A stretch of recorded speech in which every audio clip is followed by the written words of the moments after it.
Warahmatullahi wabarakatuh. Senang ketemu kembali dengan Pak Eko dan Bapak Ibu dan saudara-saudara sekalian, dan saya mendoakan semoga kita semua survive dalam menghadapi apapun kesulitan yang dihadapi, ya. Karena dalam alam itu selalu terjadi mega cycle naik turun, up and down. Ada kalanya kita senang, ada kalanya kita susah, ada kalanya kita terancam, ada kalanya kita bahagia. Selalu kita hadapi suasana yang berbeda-beda, dan itu adalah hukum alam yang memang akan sangat menentukan keberhasilan kita ke depan.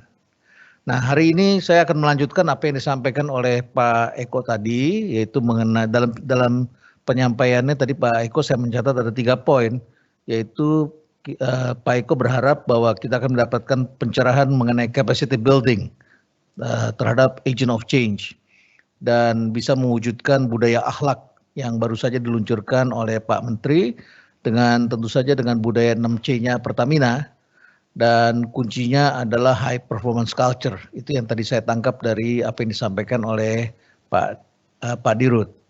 Nah, saudara-saudara sekalian, barangkali saya akan mulai dengan menjelaskan mengenai ini, high performance culture, bagaimana kita redefining dalam situasi yang kita hadapi hari-hari ini. Saya mengutip orang terkaya di dunia yang kekayaannya sekarang sekitar 80 atau 90 miliar US dollar. Ketika sekarang situasinya seperti ini dan semua orang merasa sangat tidak pasti kapan pandemi ini akan berakhir, harus bagaimana kita berpikir bulan Mei kemarin sudah selesai PSBB, ternyata diperpanjang, bulan Juni diperpanjang, Juli diperpanjang, Agustus diperpanjang, sampai kemudian kita diberitahu mungkin sampai akhir tahun, itu pun baru kemungkinan, ya. Dan demikian pula kalau kita berusaha, maka kita merasa sangat tidak pasti saat ini, apapun usaha kita. Oil and gas termasuk juga menghadapi uncertainty, ketidakpastian, begitu ya. Tapi saya ingin ingatkan pada saudara-saudara bahwa konsep ekonomi yang dijalankan oleh pemerintah dan oleh berbagai bangsa saat ini adalah the economy of well-being. Jadi well-being itu adalah put the people at the center of the economy.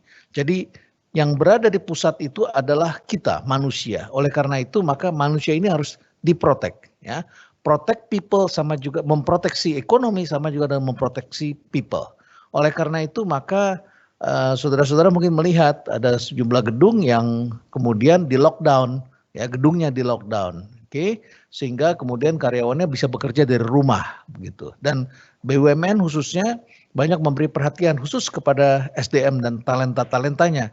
Jadi dikirimkan vitamin, diberikan fasilitas untuk melakukan rapid test, PCR dan lain sebagainya, ya. Nah, Warren Buffett mengatakan seperti ini. Anda bisa baca ini. People talk about this being an uncertain time. But you know, for me, all time is uncertain. Jadi bagi orang yang mengerti mengenai ekonomi, mengerti mengenai kehidupan ini, bahwa setiap waktu itu tidak pasti. Kita tidak tahu apa yang akan terjadi besok. Bahkan besok kita sakit, kita tidak tahu, ya, apa yang akan terjadi. Saya beberapa hari ini mengalami tiba-tiba pas saya bangun itu saya melihat bumi itu berputar. Baru saya tahu, oh itu namanya vertigo. Kenapa bisa terjadi vertigo? Karena seminggu sebelumnya saya sedang jalan di taman kami, menabrak buah yang sedang gantung begitu, buah besar, ya. Saya senang dengan tanaman-tanaman, saya lagi jalan, tiba-tiba ada telepon masuk, saya angkat telepon tapi saya tetap jalan dan akhirnya saya membentur buah yang sedang menggantung, dan buahnya buah yang besar, buah labu yang besar menggantung. Dan saya senang, pemandangannya bagus, tapi akhirnya menimpa kepala dan hanya dalam waktu seminggu saya mengalami yang namanya vertigo. Saya tidak tahu bahwa itu akan terjadi dan saya tidak tahu gejalanya seperti apa. Very uncertain, kita tidak tahu, ya. Jadi hidup ini memang penuh dengan ketidakpastian dan ketidakpastian itu yang dihadapi oleh manusia. Nah, dalam setiap peristiwa besar seperti pandemi, ya, pandemi, resesi, perang, ya, atau terjadi keributan antar bangsa, teknologi baru, pasti selalu menyisakan beberapa hal ini. Ini adalah peta besarnya yang saudara-saudara sebagai agen perubahan harus kenal betul ini, ya.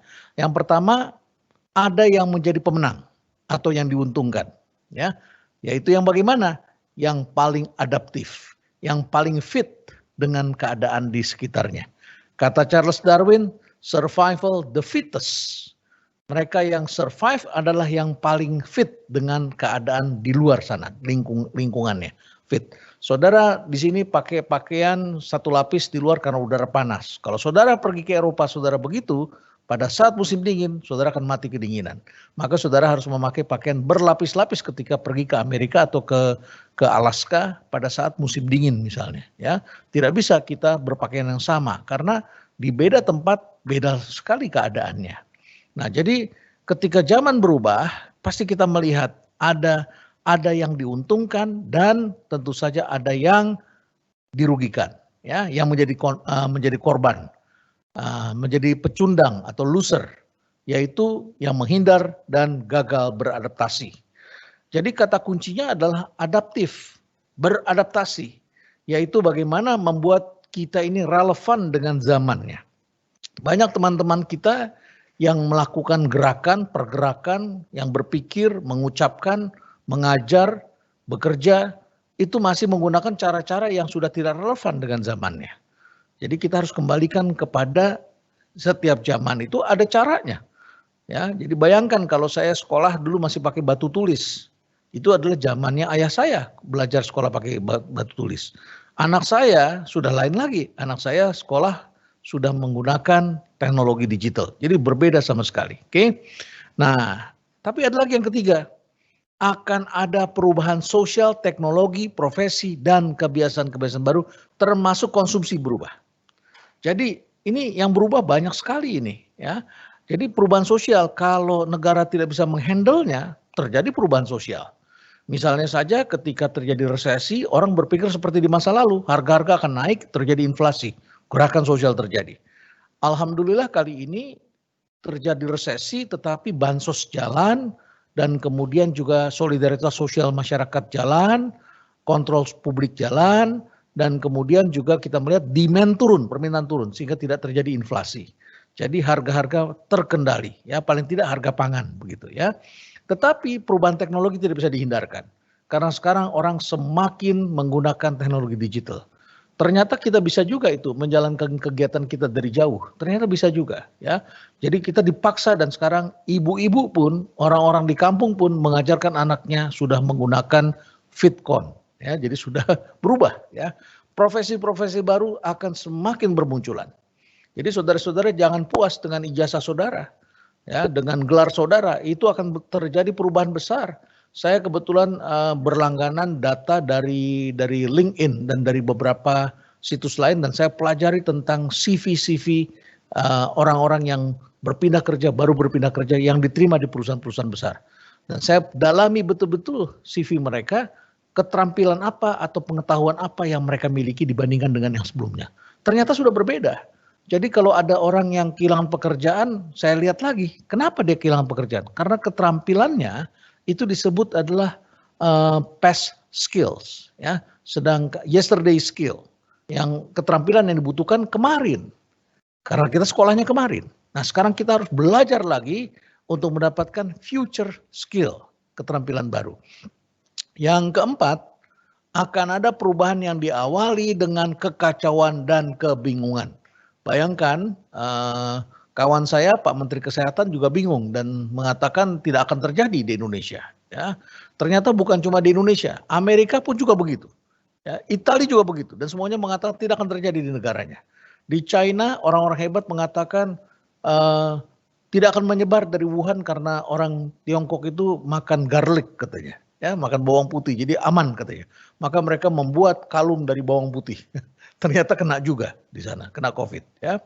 Jadi ada kekacauan dan kebingungan, para ahli berbicara sendiri-sendiri, yang tidak ahli pun dikasih gelar profesor hari ini ya. Dan ketika dikasih gelar profesor juga dia terima saja gitu. Barangkali karena dia butuh untuk jualan barangkali ya. Dan dengan datanya masing-masing. Jadi tidak berpikirnya holistik tetapi berpikirnya parsial masing-masing. Kesehatan bicara sendiri, ekonomi bicara sendiri, keamanan bicara sendiri, semua sendiri-sendiri. Nah, ini pada awal terjadi seperti itu. Nah, terjadi di seluruh dunia seperti ini.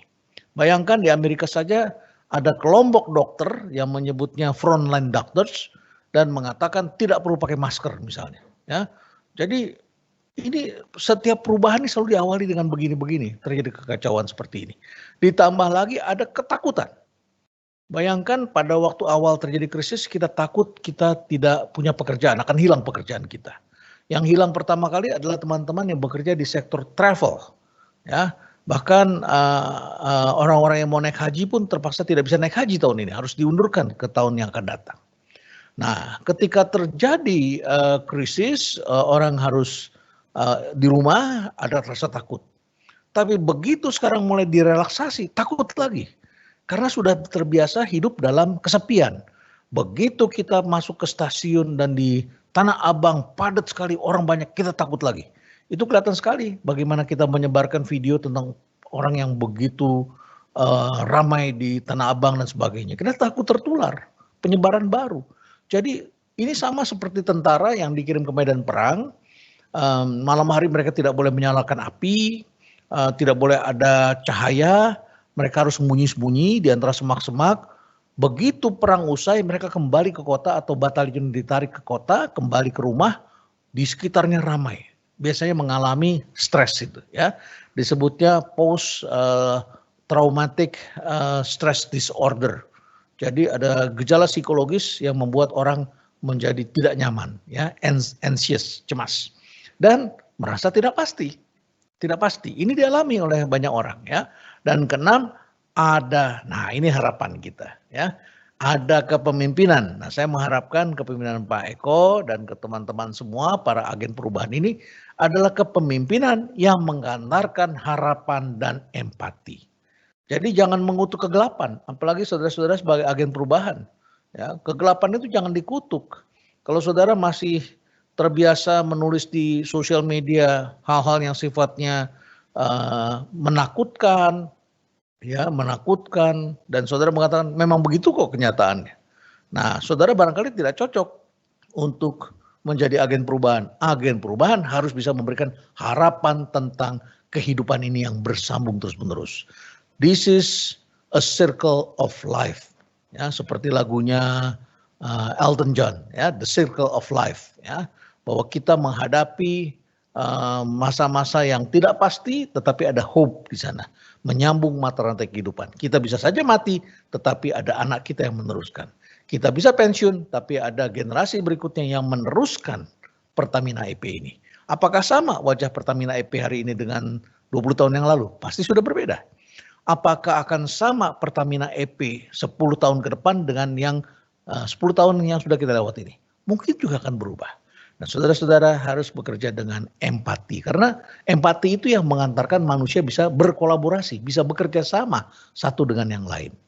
Kalau saudara baca bukunya Yuval Noah Harari yang berjudul Sapiens, ya, Sapiens itu bukan manusia yang sekedar bisa berdiri tegak, tetapi manusia yang bisa berkolaborasi. Jadi dari simpanse menjadi manusia, evolusi manusia itu, kalau teori evolusi itu benar, maka yang membedakan manusia tegak dengan sapiens adalah manusia yang mampu berkolaborasi. 1000 ekor simpanse diturunkan di Istora, ya. Mereka naik sepeda ingin namanya Car Free Day menuju ke Stadion Utama Senayan, ke Senayan, ya. Apa yang terjadi? Kekacauan pasti. Sedangkan 1000 bahkan 10.000 manusia mengikuti Car Free Day, berjalan Sudirman, Tamrin, ya, di ibu kota atau di kota Anda masing-masing, dan kemudian saudara menuju ke Stadion Utama Senayan, pasti bisa tertib teratur. Kalau sampai ada yang tidak bisa tertib, tidak teratur, kemungkinan besar evolusinya belum tuntas. Jadi mungkin masih sebagian ya, simpanse barangkali sebagian seperti itu. Manusia itu adalah intinya adalah kolaborasi. Maka kalau saudara sekolahnya pandai, tidak cukup saudara bisa untuk menjadi pembawa perubahan. Karena pandai kalau egoismenya tinggi, tidak bisa berkolaborasi, tidak bisa menghasilkan sesuatu yang besar. Sesuatu yang besar normalnya dikerjakan oleh kolaborasi banyak orang. Melakukan sesuatu yang one step lebih baik. Selalu seperti itu. ya. Dan tugas seorang agen perubahan adalah kepemimpinan yang mengandalkan harapan dan empati. Nah, inilah 6 hal yang terjadi dalam setiap peristiwa besar, ya. Dan setiap peristiwa besar pasti terjadi hal seperti itu. Oke. Dan masih ada satu lagi ya. Dan setelah itu baru muncul keteraturan baru. Nah, ini ada suatu quotes bagus sekali dari McKinsey yang baru saya baca ya. Jadi dikatakan leading companies, perusahaan-perusahaan yang unggul seperti Pertamina, Telkom dan sebagainya ya, harus memanfaatkan krisis untuk mendefinisikan ulang makna keberadaannya dan apa yang membedakan dirinya dengan yang lainnya. Jadi begitu ada krisis seperti sekarang, leading companies, yang membedakan leading companies dengan poor company, perusahaan yang failed, yang gagal, yang tidak bisa menjadi great, ya, itu adalah mereka mendiamkan krisis dan blaming, mengutuk kegelapan, menyalahkan keadaan, memilih untuk istirahat, memilih untuk menunggu, wait and see, tapi tidak bekerja untuk mendefinisikan ulang makna keberadaannya. Perusahaan-perusahaan yang unggul justru memanfaatkan krisis untuk melakukan transformasi. Ya, mari kita lihat siapa saja mereka. Coba kita lihat ini. Ini saya taruh sebagian saja logo-logo yang memanfaatkan krisis untuk melakukan perubahan. Saya yakin Pertamina, makanya Pak Eko mengundang saya. Ini adalah, dan selamat untuk Pak Eko yang sekarang dipercaya memimpin Pertamina EP. Ini adalah karena memang musimnya transformasi. Dan kenapa? Karena ada triple shock, yang disebut triple shock itu nanti saya jelaskan ya. Nah, Pertamina melakukan transformasi saat ini, oke? Dan juga harus efisien, juga harus memanfaatkan teknologi misalnya ya. Jadi ada Pertamina di sini. Di sini ada Jio. Jio ini, maaf ya, kok enggak keluar ini. Halo, tolong dibantu ya. Jadi selain ada Pertamina, ada Jio. Jio ini adalah perusahaan asal dari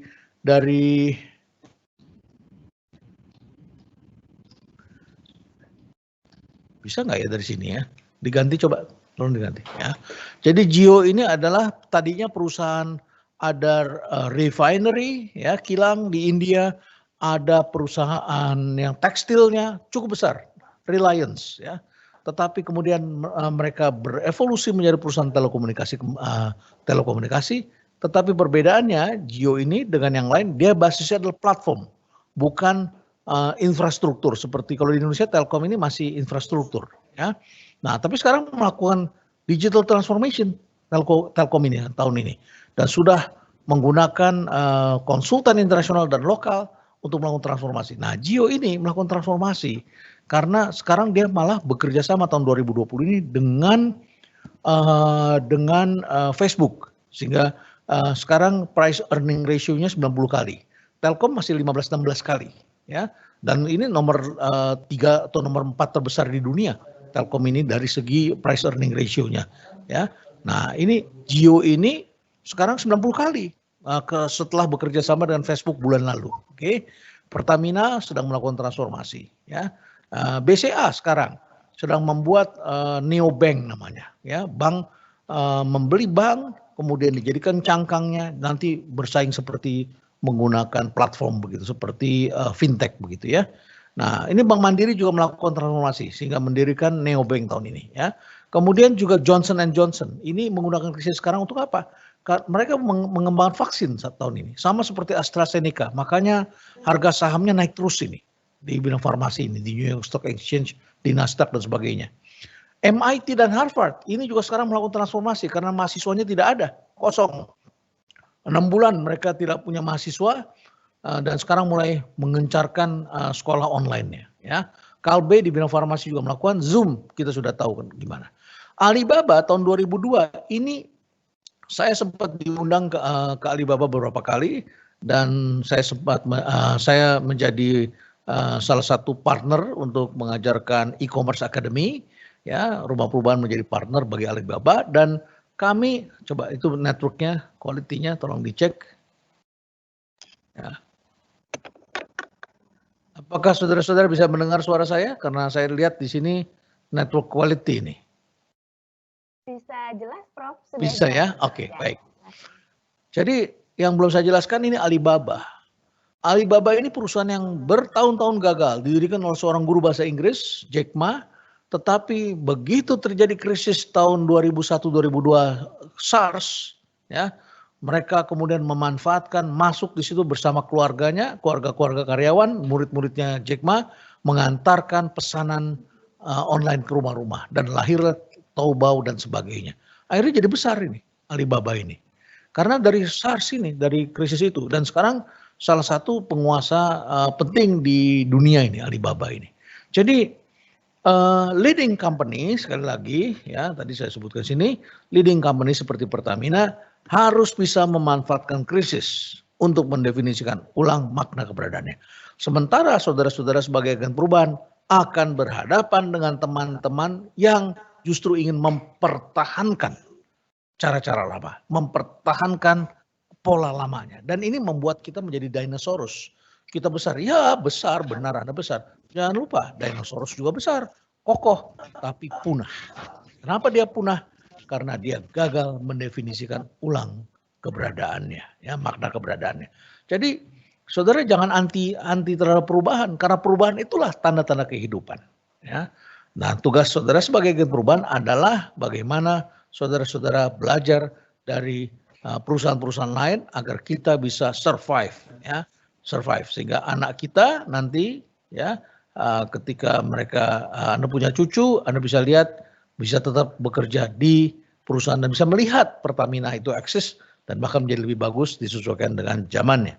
Nah, kalau saudara bertanya kenapa kita perlu melakukan transformasi, jawabnya bisnis landscape berubah begitu, berubah.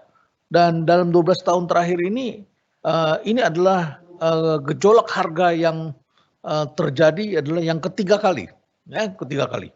Tadinya demand itu begitu besar sebelum tahun menjelang tahun 2000 sampai 2000 awal, demandnya begitu besar.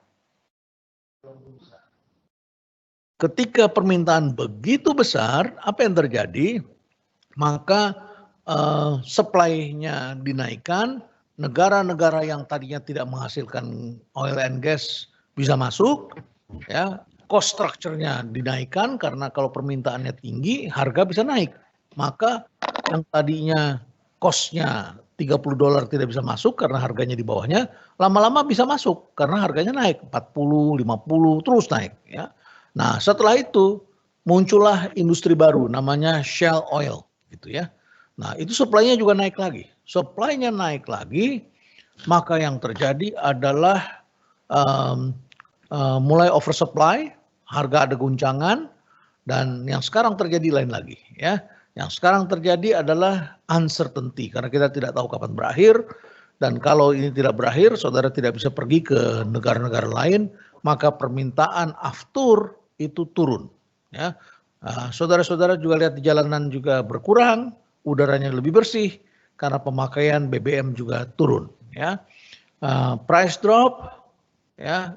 Kemudian kompetisinya begitu instan, begitu intens, ya, begitu kuat sekali kompetisi. Saudara ketahui Rusia dan Arab Saudi sama-sama menaikkan supply. Arab Saudi coba kontrol, tapi Rusia tetap ingin menaikkan supply, ya. Nah, demand-nya flat and declining, kemudian terjadi disrupsi teknologi, dan kemudian investornya juga skeptis. Sehingga investasi-investasi baru dalam pencarian minyak dan gas, itu kita ketahui memang mengalami pelandaian, ya. Tapi ini adalah situasi 2020, bagaimana ke depannya, ya.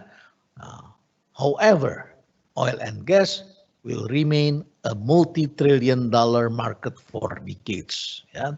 Tetap akan tinggi katanya, ya. Oleh karena itu dibutuhkan cara-cara baru, ya, diperlukan cara-cara baru, ya. Oke. Nah, ini kondisi ke depan, cara-cara barunya seperti apa? Sorry, ini salah ketik nih, ya. Ini adalah bukan 2020 ke 2020. Ini 2020 ke 2030, oke. Akan terjadi ini yang disebut dengan energy transition, ya. Jadi memang akan kembali lagi growth, it will growth, ya. But ada but-nya di situ. But akan terjadi transisi 10 tahun ke depan ke energi terbarukan yang akan progresif, ya, 10 tahun ke depan. Jadi memang namanya transisi. Yang lama tetap ada, tetap besar, tapi yang baru akan juga mulai progresif untuk berkembang. Oke, terjadi inovasi yang sifatnya adalah efficiency innovation.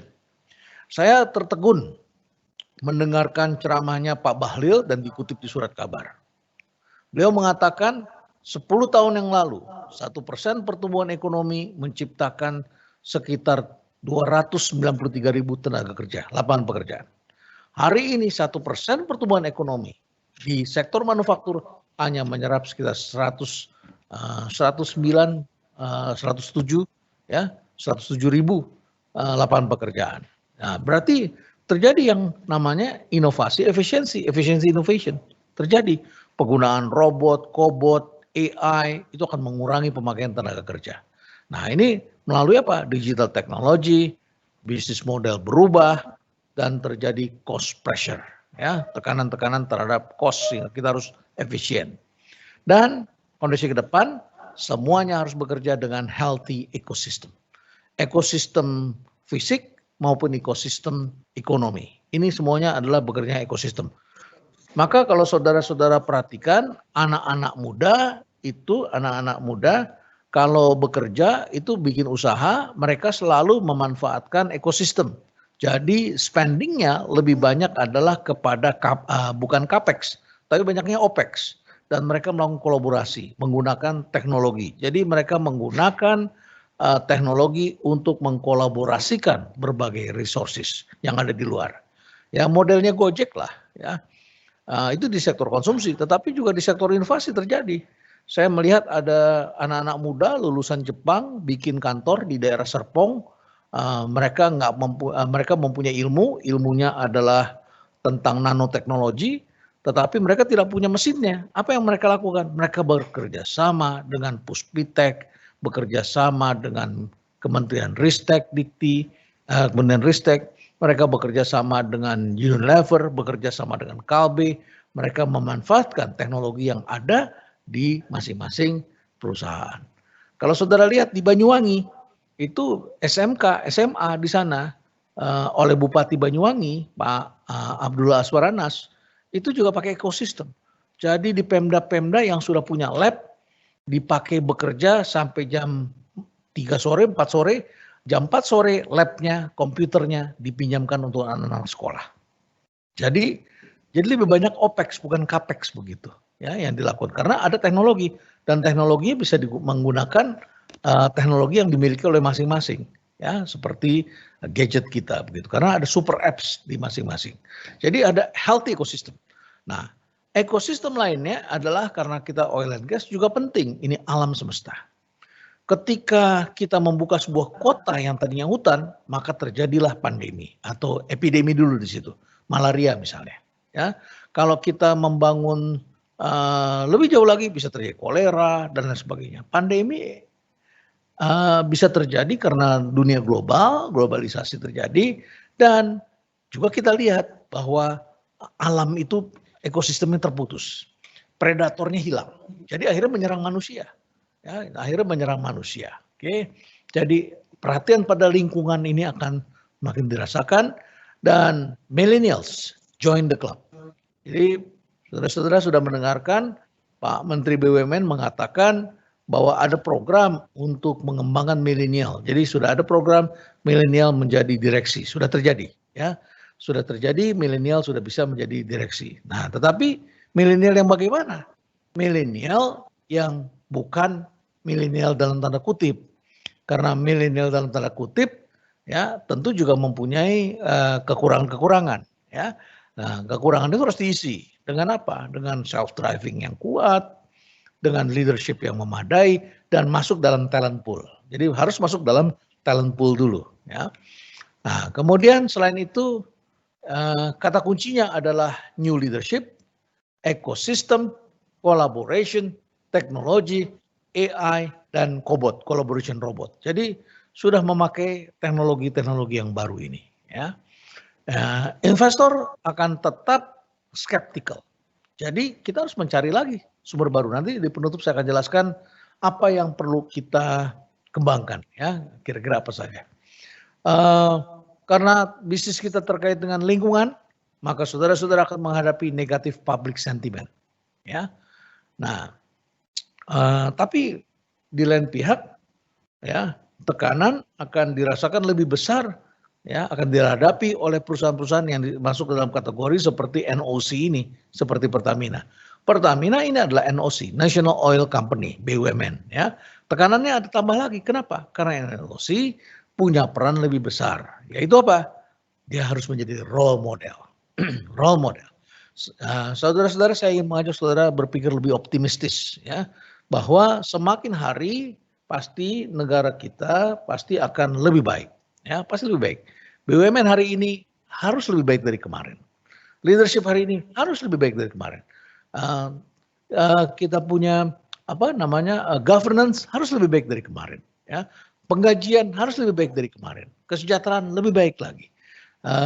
Generasi saya hidupnya lebih sejahtera daripada orang tua saya.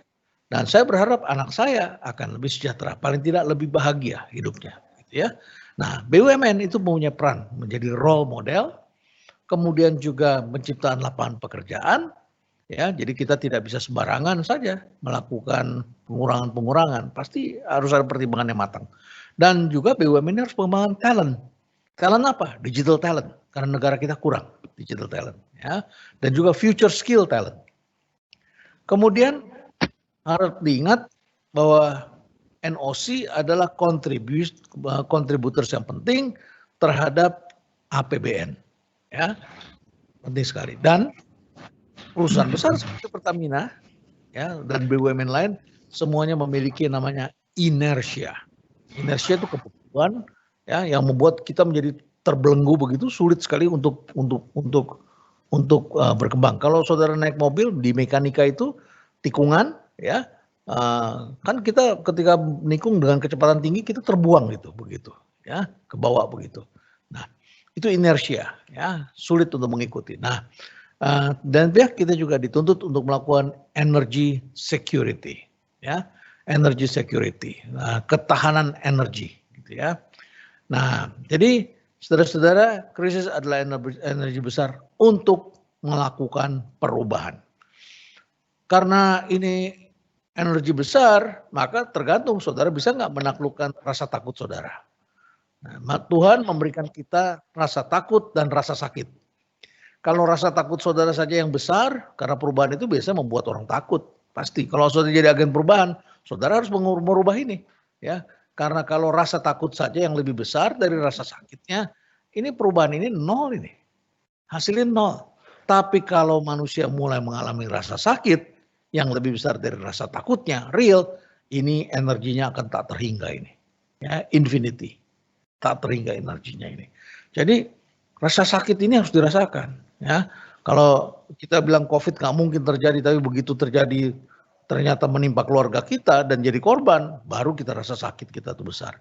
Jadi rasa sakit itu memang diperlukan untuk melakukan perubahan. Nah, sekarang krisis ini kenapa saya mengatakan adalah energi yang besar untuk melakukan perubahan?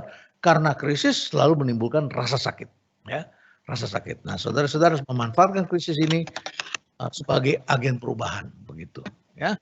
Nah, ini high performing organization, tapi yang disitir tadi oleh Pak Eko tadi, ya, bagaimana Pertamina menjadi high performing organization dengan high performing culture, gitu ya. Nah, tentu kita harus rubah cara kita melihat dari cara lama dengan cara baru. Cara lama adalah ini, bagaimana kita melihat problem, ya. Dari cara lama yang semata-mata hanya analisis industri, sekarang kita harus lihat konteks kita di mana kita berada, arena kita. Saudara tidak bisa hanya membandingkan dengan Petronas, Petrobras, Exxon, ya, dan perusahaan-perusahaan migas lainnya di dunia. Ya, lawan saudara adalah perusahaan yang datangnya baru belakangan dengan cara-cara baru, yang dulu tidak produksi migas, tidak produksi energi barangkali. Ya, ke depan barangkali saudara perlu amati apa ini terjadi. Karena kita harus persiapkan kapabilitas kita, skill kita ke depan. Oke. Yang kedua adalah apakah kita percaya pada teknologi, ya. Kalau Anda tidak percaya, ya Anda cuma beli untuk sekedar punya. Hati-hati saudara-saudara ketika ada orang menyarankan, wah harus pakai ini. Sudah ada Pak, Nah, kalau kita sebagai pemimpin, anak buah bilang sudah, waspada. Ya. Nah, banyak perusahaan yang sekedar fashionista. Fashionista itu artinya gaya-gayaan, sudah punya, yang penting gue punya. Ya. Banyak orang di Jakarta punya mobil Ferrari, yang penting gue punya. Ya. Mau dibawa di mana mobilnya, jalanan macet di mana-mana. Ya. Nah, itu namanya fashionista. Oke. Nah, beda dengan kalau Anda punya, ditekadkan memang semuanya menjadi master. Ini digital master. Oke. Yang ketiga, investmentnya saudara harus kombinasikan capex dan opex. Bisnis prosesnya itu harus melibatkan ekosistem, maka kata kunci kolaborasi menjadi penting.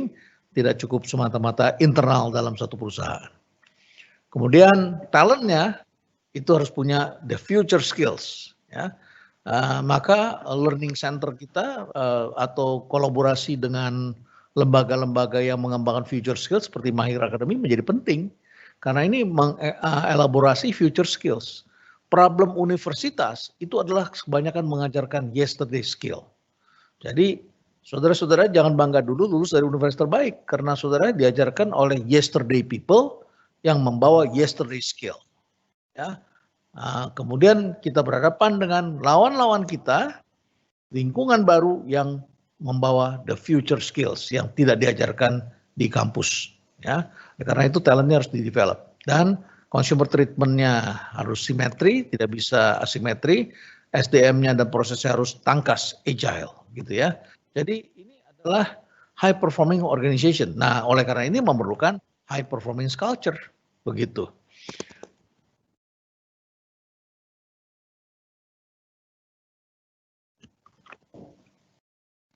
Sudah capek belum Cisna? Belum Pak, kita masih setia mendengarkan Prof. Lanjut Pak.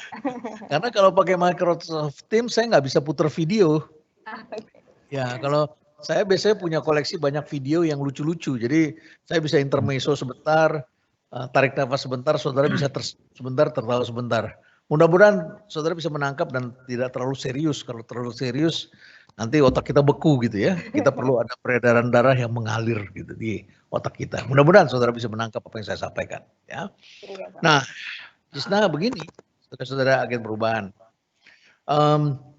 Untuk mendapatkan high performance organization, kita harus mempunyai budayanya, budaya high performance, di mana semua orang itu memang high achiever begitu ya. Nah, jangan terlalu banyak passengernya, harus banyak drivernya, ya, penggerak begitu, yang tahu mau kemana, kemudian melakukannya dengan baik. Kalau mobilnya rusak diperbaiki, ya. Kalau mau menuju satu tempat harus tahu jalannya. Kalau penumpang ya cuma numpang duduk saja dia, boleh ngantuk, boleh tertidur. Tapi driver tidak boleh ngantuk, tidak boleh tertidur. Kira-kira begitulah gambarannya. Dan harus menjadi good driver, bukan menjadi supir Metro Mini yang ugal-ugalan begitu. Ya, kita harus menjadi pemimpin dengan good driver capability. Nah, maka ada 3 hal yang harus dikembangkan. Ya, apa itu? Ya ini. Yang pertama align. Align itu bahasa Indonesianya apa ya? Align itu ya. Align, menyatu atau mengintegrasikan diri, ya, melekatkan. Jadi kalau alignment itu seperti saudara pakai kamera tuh, kalau kamera yang ada lensanya, saudara mau fokus, kalau pakai HP kan dia autofokus. Nah, saudara kalau pakai kamera yang pakai lensa harus style sendiri, profesional itu dia harus style dulu. Alignmentnya gimana nih? Kalau gambarnya jelas, nah itu alignmentnya bagus begitu ya. Nah, alignment ini bisa vertikal, bisa horizontal. Vertikal itu ke atas, ke bawah, ke bawahan-bawahan kita. Tapi juga perlu ke samping, ya, perlu ke samping. Horizontal alignment dengan market, dengan vendor, ya, dengan supply chain kita, itu semuanya harus align kita, ya. Nah, alignment tidak cukup hanya misalnya kita melakukannya alignmentnya internal saja, juga alignment eksternal. Ya, bagaimana kita dengan society kita, itu kita harus align. Dan yang kedua, ini adalah engage. Ya, kita harus engage. Engage bahasa sehari-harinya apa ya? Engage itu. Kalau saudara bertunangan, engage namanya, engagement. Melekat. Nah, melekat ya. kita harus melekat. Melekat tuh ya lebih dalam dari align gitu ya. Jadi kalau saudara punya sahabat, ini menikah, bertunangan begitu kurang lebih ya, engage ya. Sudah dekat sekali kita karena kita satu kesatuan. Nah, ini engage dengan apa? Engage dengan konteks. Engage dengan society. Engage dengan our people, our talent, dengan organisasi, dengan kementerian. Ya, kita harus punya engagement di situ. Engagement dengan industri. Nah, lagi-lagi lain, tapi ini engage ini lebih dalam ya. Karena kita harus sadar konteks di sini. Konteks kita berubah, kita harus menyesuaikan dengan konteks kita. Ya. Nah, akhir adalah execute. Execute. Seorang agen perubahan membantu agar eksekutor itu tumbuh di dalam organisasi. Ya. Problemnya orang-orang yang sekolah tinggi, ya, itu biasanya adalah jadi takut ngambil keputusan. Jagonya adalah jagoan kertas, mengeksplorasi, mencari di kertas gitu ya. Di sini dituangkan. Nah, tapi karena saudara adalah orang-orang eksplorasi, maksud saudara beranilah. Saudara ke gunung, ke hutan, saudara masuk ke laut ya. Itu eksplorasi. Nah, tapi ketika ada bisnis yang nilainya triliunan rupiah, investasinya besar, membuat orang seringkali takut. Nah, dalam setiap organisasi, dalam setiap manajemen strategi, itu ada 3 urutan. Yang pertama itu namanya adalah ide. Yang kedua namanya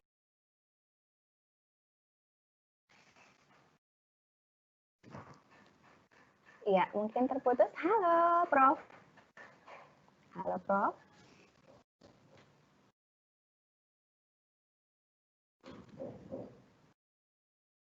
Halo. Baik, mungkin sambil menunggu dari Prof. Renal Kasali masuk kembali, kita tadi sudah mendengarkan banyak sekali pemaparan mengenai ketidaknyamanan yang manusiawi ya.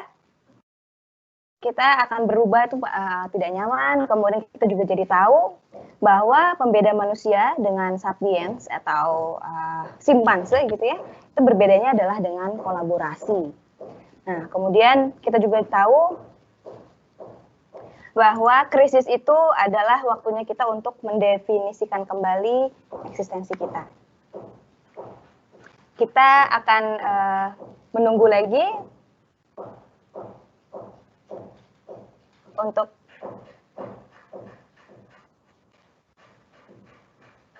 Prof. Renal Kasali. Mohon maaf rekan-rekan semua, kita akan menunggu lagi.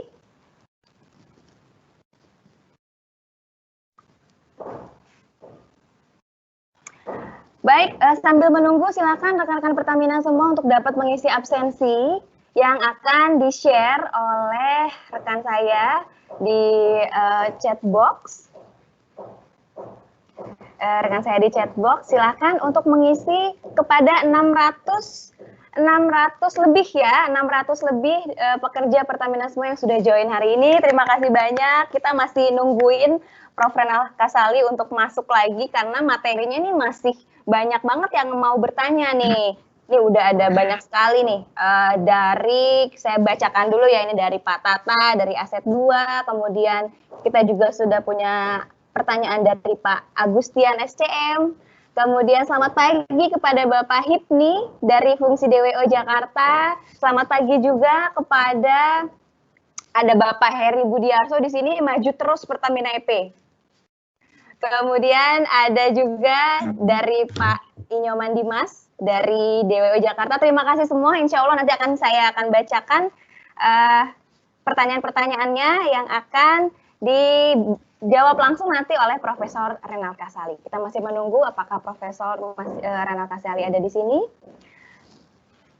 Materi jangan lupa nanti di-share ya. Baik, Pak Eko. Nanti akan kita share untuk materinya. Baik, mungkin bisa di-post dulu untuk absensi sambil menunggu. Kita akan mengisi dulu absensi yang ada, yang sudah disediakan oleh panitia. Terima kasih kepada lebih dari 650 pekerja yang sudah join hari ini.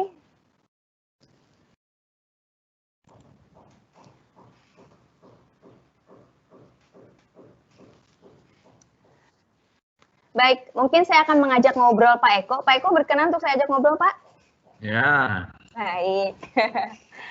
Ya, mungkin untuk kita akan ngobrol-ngobrol sedikit nih, Pak.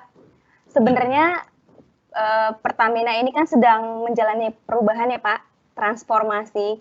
Banyak sekali yang akan kita rasakan nanti ke depannya. Sebenarnya peran agent of change, karena kita sedang bicara tentang agent of change, ini dalam mensupport perubahan itu akan seperti apa sih, Pak? Ya, kita berharap bahwa agent of change itu utamanya yang generasi penerus lah ya, itu bisa mempersiapkan diri. Tadi ada pembekalan dari Pak Renald Kasali, itu menurut saya bagus sekali bahwa dengan tantangan bisnis yang berubah, dengan pandemi yang kita tidak tahu ujungnya, kita tidak punya pilihan lain gitu untuk bagaimana meresetting bisnisnya Pertamina EP ini menjadi lebih akomodatif terhadap tantangan dan hambatan ke depan gitu kan. Tantangan ke depan itu yang jangka pendek ada 3 hal kan, kalau orang triple shock itu yang berlaku untuk EP, rendahnya serapan konsumen karena PSBB kemarin, sehingga kita harus menutup beberapa sumur kita atau produksi kita untuk bisa dikendalikan karena rendahnya serapan. Berikutnya adalah harga produk yang lebih rendah dibanding biaya produksi. Jadi kita nggak punya pilihan lain di fase itu adalah optimasi dan efisiensi, karena kalau tidak ya seperti yang kita alami di April dan Mei itu kita sempat negatif gitu kan. Yang ketiga adalah bagaimana kita bisa mengendalikan operasi kita dengan berdampingan dengan COVID.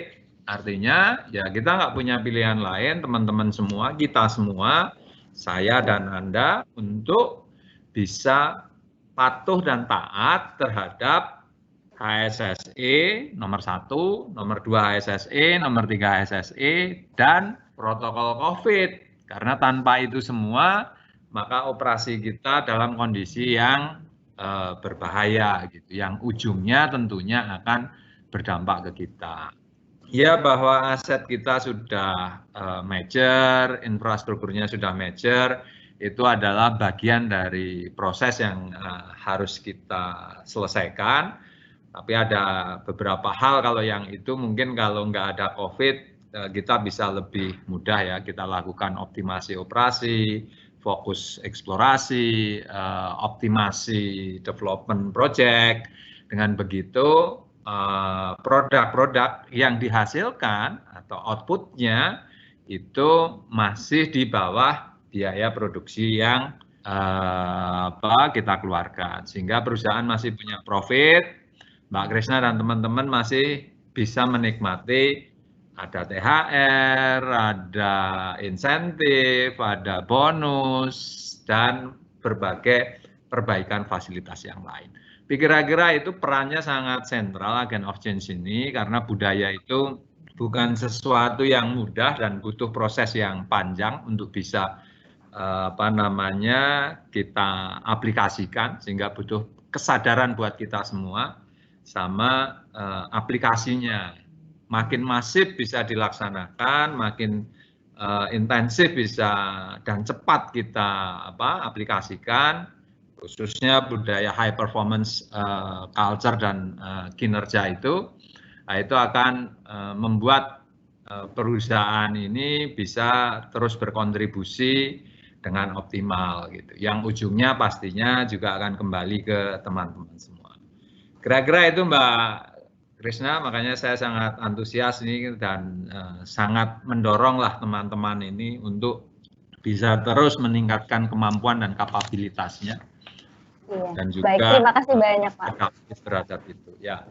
Ya, baik, terima kasih. Jadi kita tahu ya Pak, peran kita sebagai agent of change terhadap perubahan perusahaan itu seperti apa nantinya. Karena sangat banyak ya Pak yang harus kita persiapkan nih.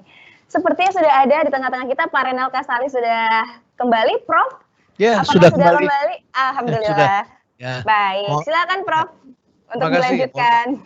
Mohon maaf tadi masalah jaringan, rupanya 3 jaringan yang kami miliki mati tiga-tiganya begitu ya. Baik. Kami pakai ternyata tidak committed to me ya Pak ya. Kami pakai IndiHome, kami juga pakai First Media, pakai Bisnet, tiga-tiganya mati. Karena ini jam puncak ini Pak Jam puncak, Prof. Nah, jadi mungkin semua orang mengakses gitu di durasi yang sama sehingga sistemnya agak kolaps gitu. Ya, betul. Betul. Baik, saya lanjutkan Pak Eko barangkali ya. Ya, silakan. Ya, jadi dalam setiap institusi itu selalu harus ada yang menyumbangkan ide, ya, ada yang kemudian mampu menyusunnya menjadi roadmap, ya, dan kemudian ada yang harus berani melakukannya, mengeksekusinya. Nah, kalau kita sekolah tinggi, kita pasti punya ide. Kita harapkan kita punya ide. Kalau kita rajin baca, kita punya ide-ide.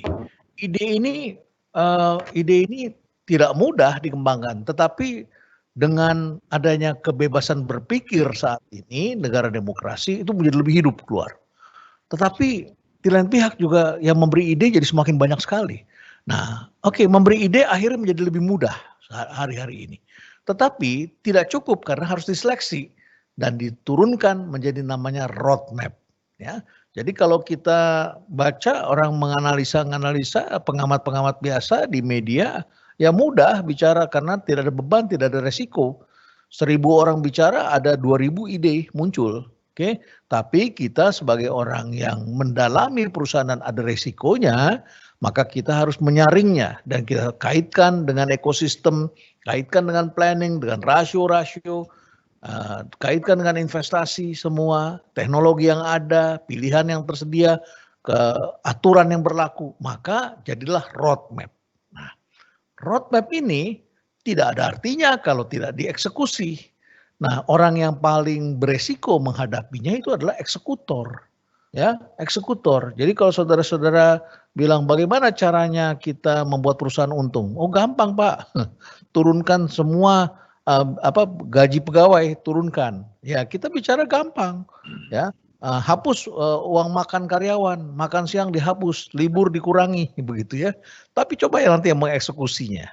Nah, oleh karena itu maka agen perubahan harus cerdas ini membaca konteks dan harus bisa melihat dan harus memberikan kekuatan kepada siapa yang mengeksekusi dan lihat konteksnya supaya kita mengambil ikan di sungai tapi lumpurnya tidak naik ke atas, tidak menjadi kumuh kotor malah jadi rusak gitu ya. Ikannya kita dapat tapi sudah mati ya karena kita tidak bisa mengeksekusinya dengan baik. Nah, jadi high performance culture ini memerlukan alignment, engagement, dan execution, gitu ya. Tiga-tiganya kita perlukan. Nah, alignmentnya bagaimana? Alignment dengan nilai-nilai. Ada nilai-nilai 6C ditambah dengan nilai-nilai akhlak yang baru dikeluarkan oleh Kementerian BUMN, ya. Nah, ini ada nilai-nilai kita align ke sini. Aspek Y-nya ini di sini, ya. Nah, kemudian dengan objektifnya, perusahaan punya roadmap, ada goals-nya, ya, goals-nya Pertamina EP disesuaikan Pertamina disesuaikan dengan goals dari the nation, perintah presiden. Maka benar sekali tidak ada setiap masing-masing itu mempunyai visi misi yang berbeda-beda. Kita mempunyai visi misi yang satu di sana, goals-nya sama, begitu ya, sehingga kita bergeraknya tidak sendiri-sendiri. Nah, kemudian harus punya strategi, align dengan strategi. Ya, strategi ini aspek what-nya, oke. Kemudian taktiknya dan kemudian kontrolnya, ya. Kita untuk kontrolnya itu maka kita perlu dashboard, kita perlu matrix. Sehingga nanti di ruangannya Pak Eko dan di lantai-lantai Pertamina itu ada LED dan di situ kemudian ada matriksnya. Kita sudah sampai di mana, ya. Penanganan COVID-19 ini ada matriksnya juga, ya. Makanya saudara kalau pakai Peduli Lindungi, saudara masuk tuh. Keluar tol langsung masuk merah gitu ya, jalur merah. Nah, karena ada beberapa yang korban di sana. Saudara lewat sedikit lagi, jauh sedikit lagi, jalur hijau ya. Karena ada matriksnya di sana. Oke. Nah, ini adalah alignment, kemudian ini adalah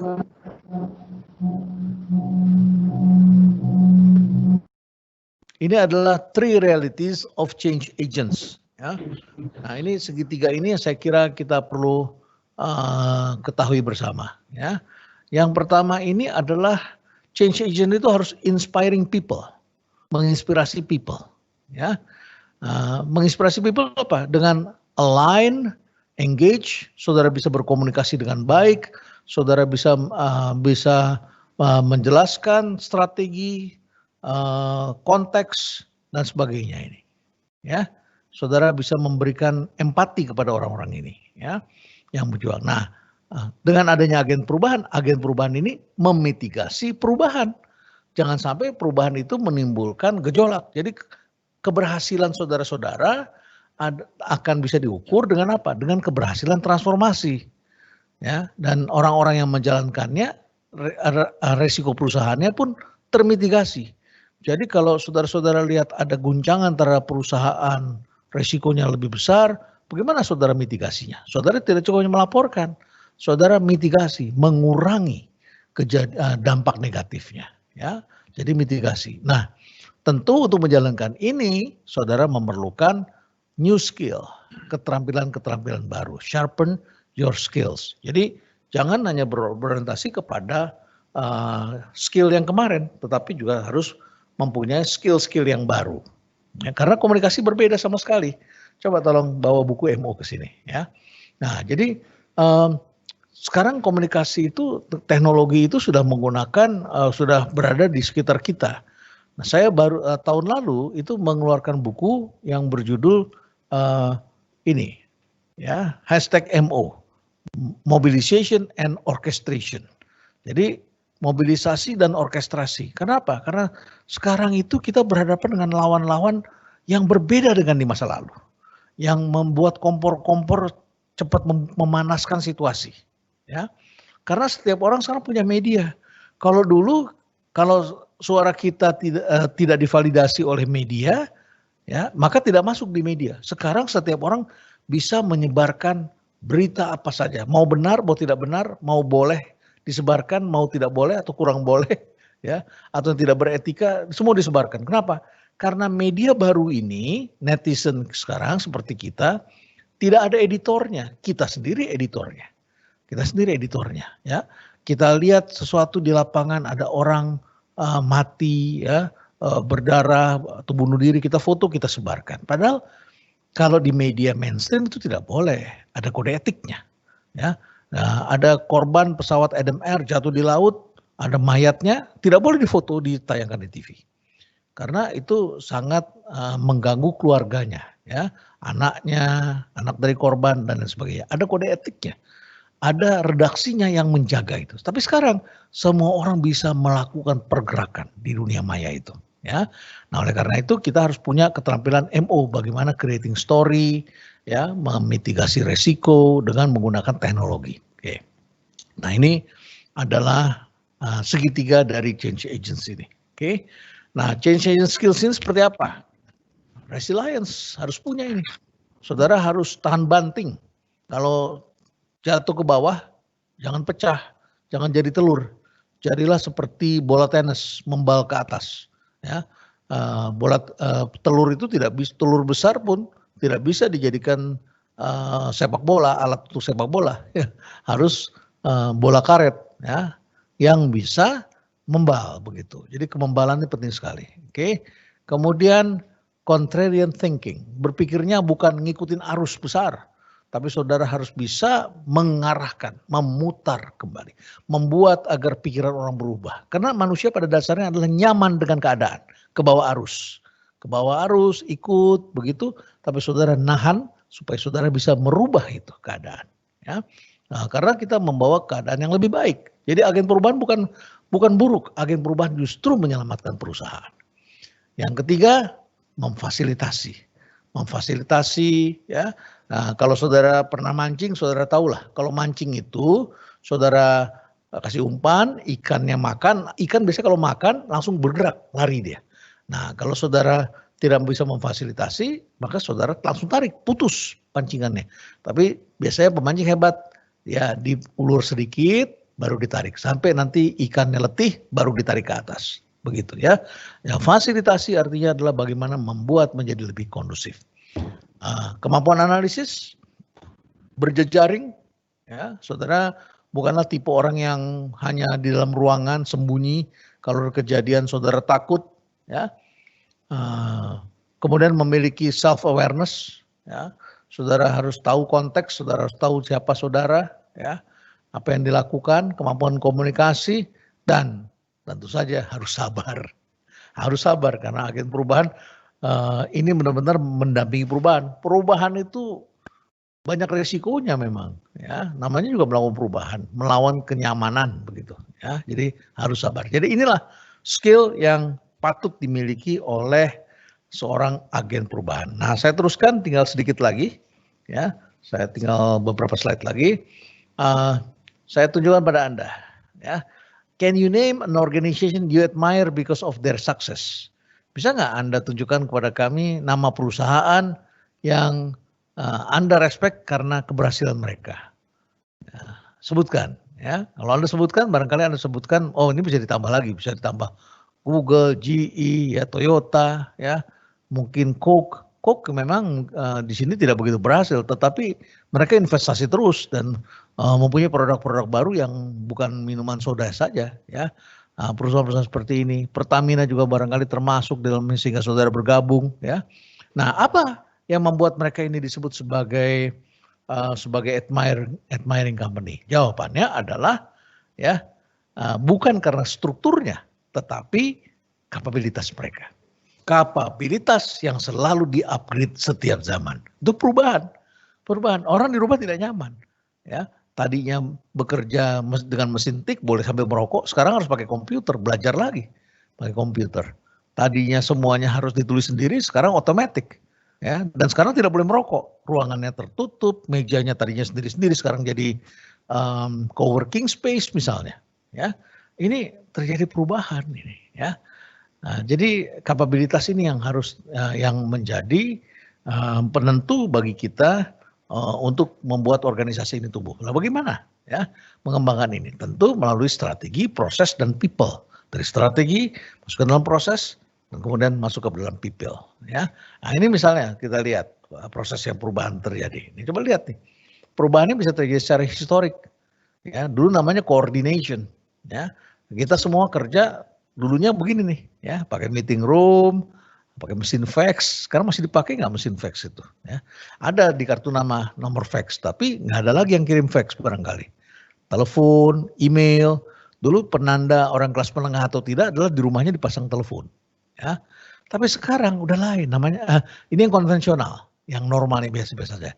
Namanya cooperation. Tadi dari coordination menjadi cooperation. Mungkin whiteboard dulu, discussion board, presentation tools. Sekarang namanya collaboration. Jadi tepat sekali bahwa kita harus membangun budaya kolaborasi, ya. Kolaborasi gimana? Ada atau tidak ada kita tetap bisa dikerjakan. Dan bedanya sapiens dengan simpanse tadi sudah disampaikan lagi oleh Sisna adalah collaboration, ya. Saudara boleh pinter, GPA saudara boleh tinggi, saudara boleh berasal dari kampus ternama di Indonesia maupun di dunia. Kalau saudara tidak bisa collaboration, saudara belum menjadi sapiens yang penuh, ya. Ciri manusia itu adalah bekerja sama. Nah, ini kan begini, bisa pakai VidCon, ya, podcast dan sebagainya. Sudah zamannya sudah berubah. Kita kolaborasi dengan ekosistem, ya. Oke, nah, sebagai penutup, apa yang harus kita lakukan? Nah, ini macam-macam. Sebagian tadi saya dengar sekelebat di ujung. Tadi saya dengar Pak Eko sudah menyampaikan, ya. Nah, yang pertama adalah ubah mindset, ya. Ubah mindset tentang inersia nih, bahwa kenapa kerjanya ini dari dulu juga begitu Pak. Ini negara bisa bangkrut kalau saudara kalau begini. Justru jadi bangkrut karena saudara tidak lakukan perubahan. Saudara mungkin pernah mendengar kisah tentang seorang yang bawa mobil ke bengkel. Begitu sampai di bengkel, montirnya menolak untuk memperbaiki. Montirnya bertanya, kenapa Pak dibawa ke sini? Ini kan nggak rusak. Apa jawab saudara? Sebagai agen perubahan, saudara mengatakan, justru sebelum rusak saya bawa ke sini, Pak. Ya, Anda tolong periksa apa yang harus saya ganti sebelum terjadi kerusakan. Tetapi orang yang tidak mau berubah, justru tidak mampu melihat itu. Mereka mengatakan kalau sudah rusak bawa ke sini. Ya, jadi mereka mau bekerjanya kalau sudah rusak. Dan kalau sudah rusak, saudara tidak punya energi, tidak punya uang, tidak punya tools, tidak ada dukungan teknologi, reputasi, SDM yang bagus juga pergi semua. Ya, direktur-direktur yang bagus, manajer yang bagus pindah ke perusahaan lain. Tapi saudara harus merubah mindset tentang inersia, tentang energi ke depan. Apalagi nih energi harus kita pikirkan tentang cost. Tadi Pak Eko mengatakan supaya kita bisa dapat bonus. Maka cost kita harus kita tekan. Kalau kita tidak memperbaiki cost ini, ya cost-nya atau bonus kita dimakan oleh pihak lain. Kalau saudara berhubungan dengan bank dan saudara tidak negosiasi, bunganya besar, ya saudara kasih bonus saudara kepada pegawai-pegawai di bank, begitu. Ya, jadi hutang kita pun harus kita review, hutang berbunga kita. Bagaimana dengan kemampuan kita EBITDA? Kita negosiasi supaya kita bisa mendapatkan bonus, ya. Lifestyle. Ini kalau lagi demand tinggi, cost setiap perusahaan memang naik. Karena cost dari perusahaan yang tidak masuk pun sekarang jadi masuk. Akhirnya eksekutifnya bisa membangun lifestyle. Ya, di kantor barangkali kita menjadi lebih boros. Nah, ketika terjadi demand-nya turun, lifestyle harus berubah. Bisnis modal, apakah masih cocok? Sekarang yang untung justru perusahaan yang menggratiskan tuh Google dan sebagainya. Cara nyari duitnya sudah berbeda, bukan dari situ, dari tempat yang lain. Barangkali political mentality kita, mentalitas berpolitik kita, otak politis kita, ya, ini barangkali harus kita rubah. Yang kedua, persiapkanlah digital talent dan ubah cara kerja. Ya, dengan adanya pandemi ini, dan pandemi ini terjadi bukan 1 bulan 2 bulan, ini sudah 5 bulan lebih, hampir 6 bulan. Ya, maka kita pikir ini akan berubah nih, ya, cara kerja akan berubah. Nah, barangkali kita harus siap dengan saudara sekarang dengan pakai digital signature, ya, tanda tangan digital. Jangan ada fenomena NKSPBS. Ya, NKSPBS itu seperti NKCTHI. Ya, NKCTHI nanti kita cerita tentang hari ini, itu judul novel. Tapi pandemi melahirkan fenomena NKSPBS. Ya, nanti kerjanya setelah pandemi berlalu saja. Ya, tunggu sampai selesai baru mulai. Ya, sekarang lagi pandemi Pak, meetingnya nanti ya kita janjiannya setelah pandemi berlalu. Kan bisa meeting online. Nanti eksplorasinya setelah pandemi saja Pak. Nanti setelah pandemi kita harus jualan. Sekarang cari. Ya, jadi sekarang sudah harus bisa dieksplor pakai GPS, pakai internet, semua bisa sekarang teknologi ya. Yang ketiga, inovasi. Nah, saudara sebagai agen perubahan, inovasi, make it efficient. Ya, kalau tidak bonusnya dikasih ke PLN, dikasih ke Telkom, dikasih ke bank, ya, dikasih ke mana lagi kalau saudara tidak efisien, listrik tidak dimatikan setelah dipakai, kasihnya ke PLN berarti bonus kita. Saya bilangnya begitu sih sama petugas security saya. Kalau begitu karyawan pulang, periksa semuanya, AC masih ada nggak yang nyala. Kenapa? Itulah bonusnya kalian. Ya, kalau bonusnya kalau AC yang tidak dimatikan, ya berarti bonusnya kalian dikasih ke teman-teman di PLN. Saya bilangnya begitu. Ya, oke. Yang keempat, beranilah belajar dari yang lain. Ya, ingat old industry always shifting. Pabrik es batu sekarang harus pindah ke perkampungan nelayan. Kalau tidak di kota, jadi tempat untuk syutingnya uka-uka. Ya. Karena di setiap rumah sudah ada kulkas. Es batunya sudah bukan lagi yang balok yang dibawa pakai tukang ke pasar-pasar itu. Sudah berubah. Ya. Nah, kita belajar dari industri-industri ini yang melakukan shifting dan perubahan. Di industri steel, besi baja. Ya. Ini bukan metal steel, ini metal. Ya.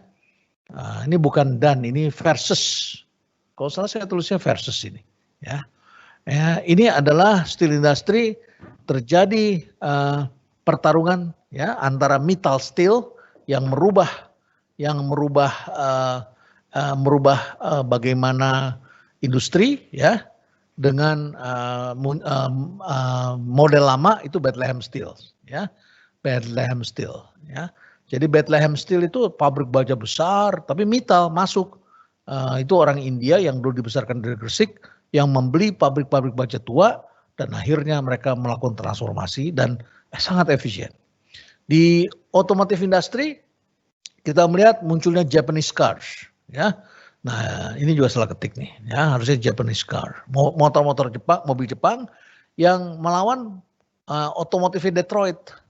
Detroit yang pabriknya besar, ya, serikat pekerjanya di sana juga sangat kuat, bisa demo, upahnya jadi semakin mahal dan akibatnya tidak bisa kompetitif dengan yang ada di Jepang. Ya, terjadi seperti itu. Nah, kemudian setelah itu teknologinya juga besar-besar yang kuno. Nah, kemudian Japanese cars masuk menghadapi otomotif Detroit. Nah, motor Jepang juga begitu, masuk dengan motor 50 cc yang biasa dipakai untuk mengantar susu itu, dan dibikin yang ramping-ramping dan akhirnya menguasai dunia. Nah, demikian pula akhirnya sekarang Japanese cars berhadapan dengan Chinese car karena mobil-mobil dari Cina itu dibuat dengan menggunakan teknologi listrik. Ya, semakin hari semakin banyak yang menggunakan teknologi listrik, sangat efisien dan mereka kuasai industri baterai. Ini Detroit akhirnya tergusur. Banking industri sekarang dunia perbankan ini bulan September Oktober akan menjadi ujian karena akan meluncurlah namanya neobank yang membeli bank jadikan cangkang pakai teknologi tidak punya cabang. Berhadapan dengan traditional bank. Ya. Nah, apa yang terjadi di sana kita harus pelajari. Ada inertia, ada yesterday skill, ya, ada inefisiensi, ada cara berpikir kemarin yang dibawa ke hari ini, keengganan berubah, tidak ada agen perubahan. Tidak ada agen perubahan. Itu yang membuat mereka akhirnya jadi mati. Ya. Nah, saudara ikuti yang tadi saya sampaikan semua, maka ini akan membuat kita belajar dari yang lain. Oke? Belajar dari industri yang lama. Oke. Nah, yang kelima ini adalah collaboration with the ecosystem. Jadi bekerja sama dengan the ecosystem. Kata kuncinya lagi-lagi adalah kolaborasi. Kolaborasi dengan siapa? Dengan perusahaan telco, dengan teknologi giants, super apps, new investors, ya, dan juga ekosistem di dalam. Bagaimana perguruan tinggi dalam negeri, supaya mereka juga memasok SDM dengan digital talent yang baru, dengan skill yang baru, dengan segala mata rantai kita, supply chain kita. Ya. Dan yang terakhir adalah transforming the company. Ya. Millennials sudah mempunyai tempat, millennials tentu memerlukan penguatan, jangan jadi passengers, ya. Dalam tanda kutip millennials tanda kutip, ya, tetapi jadilah millennials yang pejuang, millennials yang kolaboratif, millennials yang siap dengan perubahan, millennials yang selalu belajar lagi, ya, dan bersama-sama kita transform perusahaan ini, ya, karena yang namanya winners selalu akan menerima crisis to what it is, a change, ya, a chance to form the future and capture new opportunities. Sekarang muncul peluang-peluang baru banyak sekali, ya. Caranya gimana? Reshape the portfolio and radically reallocate capital to the inside return, to the right return, to the better return, ya. Jadi kita harus rubah, ya, kita harus rubah, berikan kepada yang benar-benar memberikan return yang besar, the highest, bukan the inside, ya, the highest return. Oke. Kemudian operate in new ways, beroperasi dengan cara-cara baru, ya. Kemudian strategic partnership dengan value chain kita, ya. Lagi-lagi ini adalah collaborations. Dan yang terakhir, create the organization menjadi organization of the future, ya. Create the organization menjadi organization of the future. Kira-kira begitu, Cisna, Pak Eko, dan saudara-saudara sekalian, bahwa kita perlu melakukan transformasi, memperkuat change agents kita, agen-agen perubahan, supaya agen perubahan yang kuat ini yang melakukan delivery, yang membuat perusahaan ini menjadi mampu beradaptasi, ya. Dan kata kuncinya lagi-lagi adalah high performance culture. Ya, bangunlah budaya achievement, ya, budaya berprestasi, budaya yang benar-benar memiliki performance yang tinggi. Kira-kira begitu barangkali sebagai pengantar. Terima kasih Prof untuk pemaparan yang sangat luar biasa. Kita belajar banyak banget nih untuk pentingnya mengubah mindset kita, kemudian talent juga kita ubah menjadi lebih digital gitu ya, digitalisasi talent. Kemudian cara kerja kita pun harus diubah, kita harus bisa inovasi, efisien tadi, jangan sampai nanti bonus kita malah ke PLN ya Prof. Kemudian benchmarking dengan perusahaan-perusahaan yang udah punya lesson learned sebelumnya, sehingga kita bisa berkolaborasi nanti langsung menjadi transformasi di perusahaan kita. Nah, sudah ada beberapa pertanyaan nih Prof yang sudah masuk di chat box. Kita akan menjawab kurang lebih 15 menit ke depan ya Prof, boleh ya? Boleh, boleh. Baik. Ini ada dari Pak Agustian di SCM Pertamina EP. Pertanyaannya lumayan panjang nih Prof, tapi intinya adalah bagaimana cara mengubah mindset tentang silo di Pertamina terkait dengan adanya perbedaan hiring nih Prof. Jadi ada perbedaan hiring antar anak perusahaan yang kadang-kadang membuat kita menjadi silo. Gitu. Sementara kita butuh menyongsong redefining cultures dan values perusahaan. Terima kasih Pak Renat, bagaimana nih Prof? Setiap bangsa mengalami persoalan ini, ya. Apalagi kita sekolahnya itu dibentuk di jurusan. SMA sudah di jurusan, sudah ada silo berdasarkan apa itu ya? Berdasarkan kasta, yang kastanya lebih tinggi IPA, yang kastanya kurang tinggi IPS, yang lebih rendah lagi namanya budaya. Seakan-akan seperti itu. Tapi ini kan persepsi, bukan real, begitu ya. Kemudian begitu kuliah, masing-masing berada di fakultasnya masing-masing, fakultasnya kemudian silo masing-masing. Kemudian ada jurusan, jurusannya juga silo lagi ya. Dosennya juga silo lagi begitu ya. Nah, ketika lulus sudah sangat spesialis, namanya super spesialis begitu. Nah, bekerja di spesialis lagi di bidangnya. Memang kita memerlukan spesialis-spesialis hebat, karena kalau tidak spesialis hebat, kita tidak bisa memiliki pesawat terbang. Pesawat terbang itu dikerjakan oleh para spesialis hebat. Tapi spesialis hebat ini juga diperkuat dengan adanya generalis yang merangkai semuanya. Nah, apa yang dilakukan oleh bangsa-bangsa? Oh, sangat beragam, sangat beragam. Amerika memilih membiarkan pada silo masing-masing hanya bekerja komponen kecil. Tetapi di Amerika kebanyakan orang tidak memiliki job satisfaction. Ya, kepuasannya. Oke. Dan ketika ada teknologi baru atau hal baru, mereka disuruh pilih mau terus atau mau keluar. Kalau mau terus harus dipilih yang bagus-bagus saja. Udah selesai. Dan di sana orang tidak terlalu banyak ribut karena mereka diberikan jaminan sosial begitu. Nah, kecuali sekarang semuanya susah. Nah, Jepang memilih cara lain. Caranya adalah organisasi itu orang diputar, rotasi. Jadi ada tour of duty begitu yang memang sudah diplan. Setiap orang itu dari bawah itu masuk, nanti dia hanya 2 tahun 3 tahun di sini. Nanti dia pindah lagi ke sini, pindah lagi ke sini, pindah lagi ke sini. Bahkan engineer harus pernah ada di akuntansi. Ya. Nanti menjadi orang CSR. Ya. Nanti setelah itu menjadi orang apa lagi begitu.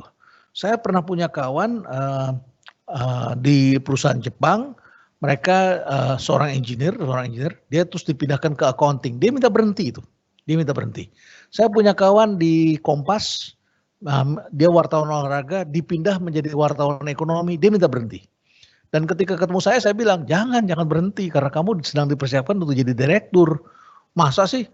Saya tapi lebih senang jadi wartawan saja katanya dia. Oh, wartawan kamu masih muda, ntar kalau kamu sudah umur 40 sekian, ya kalah sama wartawan yang lebih muda. Jadi kamu harus lebih cerdas lagi. Caranya apa? Harus bisa mengkoordinir wartawan. Untuk itu harus mempunyai view yang beragam. Bisa melihat dari beragam perspektif. Semakin kita ke atas, itu gunung itu, kalau naik ke atas itu kan mengerucut ke atas. Tidak semua orang bisa naik ke atas. Nah, yang di atas ini, orangnya harus sudah bisa melihat dari sisi mana saja. Nah, kawan saya di Jepang itu, bercerita kepada saya, dia hampir berhenti itu. Tetapi ketika dia menghadapi atasannya bilang, there must be something that you can learn. Pasti ada yang bisa kamu pelajari. Ya, lakukan. Tapi saya nggak bisa, ini accounting susah katanya. Dia atasannya mengatakan, tidak ada yang mudah untuk berkarir naik ke atas. Kamu mau naik ke atas nggak? Kalau mau naik ke atas, harus mempunyai perspektif. Jadi bisa diniatkan ini, orang ini, yang namanya talent dalam organisasi itu harus diputer. talent ya, tidak semuanya. Ada orang yang memang dibutuhkan, tadi saya bilang ada spesialis, tapi ada bagian dari organisasi, minimal sekitar 30-40% yang selalu kita rotasi supaya dia memiliki wawasan. Nah ini akan nanti menjadi pimpinan di garis tengah, sampai nanti terus sebagai naik ke atas. Begitu kira-kira. Baik, berarti kita juga harus bisa memperkaya skill group kita ya, enrichment skill group, sehingga banyak view nanti yang kita lihat, yang bisa kita pelajari juga ya Prof. Ya. Terima kasih. Ini ada pertanyaan dari Pak Tata Mustafa dari production di Prabu Mulih nih Prof, Aset 2. Proses perubahan seperti apa sih yang dilakukan oleh perusahaan? Karena sebenarnya nih kalau perusahaan itu tersebut menunjukkan kinerja yang membaik atau meningkat, sehingga pencapaian yang sudah diperoleh itu tidak berkurang. Jadi sebenarnya perubahannya harus seperti apa nih Prof? Iya, perubahan itu ada yang disebut perubahan radikal, ada perubahan incremental.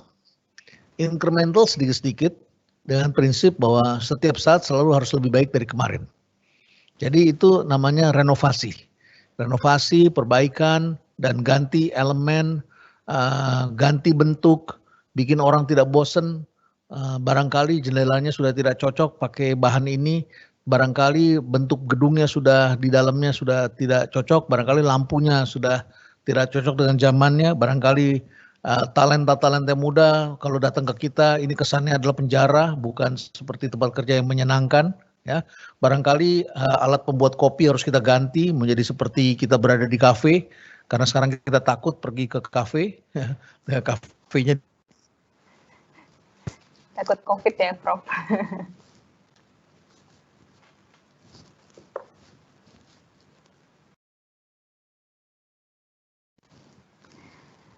Baik, apakah koneksi saya terputus?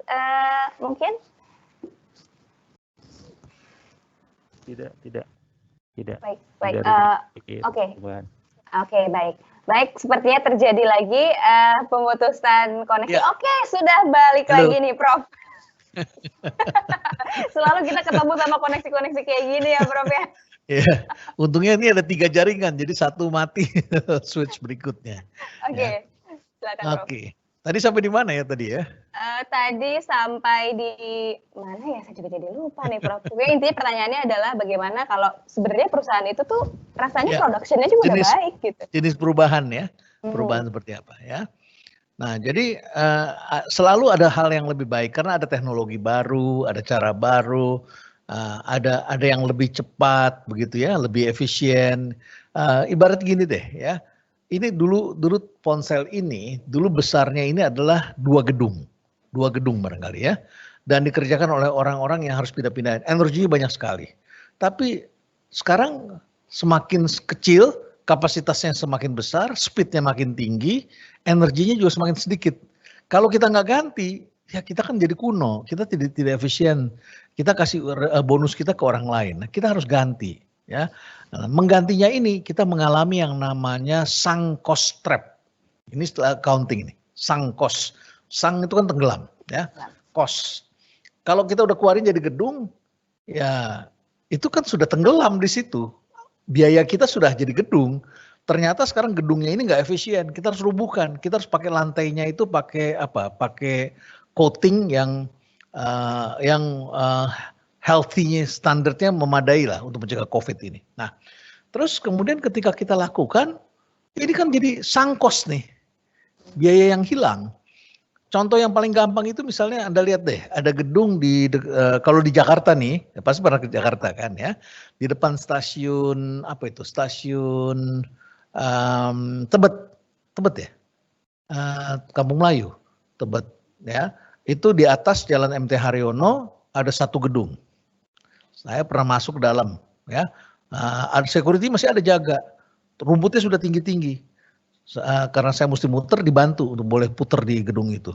Terus akhirnya saya lihat, Pak ini gedung apa? Oh ini gedung dulu namanya ini katanya sebut ya. Nggak ada yang kerja di sini, nggak ada Pak, udah keluar. Kenapa Pak? Bapak nggak lihat tuh miring ke atas. Nah itu namanya Menara Saidah ya. Menara Saidah itu miring. Kalau kita yang ngerti harus dirubuhin, tapi pemiliknya barangkali dia terperangkap dalam keadaan itu, namanya sunk cost, belum menghasilkan ya, hutang bank belum dibayar, banknya kalau dirubuhin, kalau BUMN lebih repot lagi tuh, kerugian negara itu, ya. Nah, lebih repot lagi. Nah, itu sunk cost trap, kita terperangkap. Kita harus cari jalan bagaimana caranya untuk mengatasi. Nah, perubahan yang lebih dahsyat lagi itu disebut perubahan radikal atau perubahan karena adanya disrupsi.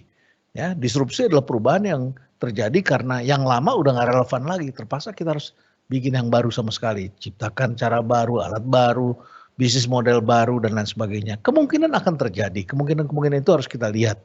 Nah, tinggal dihitung aja cost benefitnya, dihitung, dianalisis, cari teman, lihat, usulkan.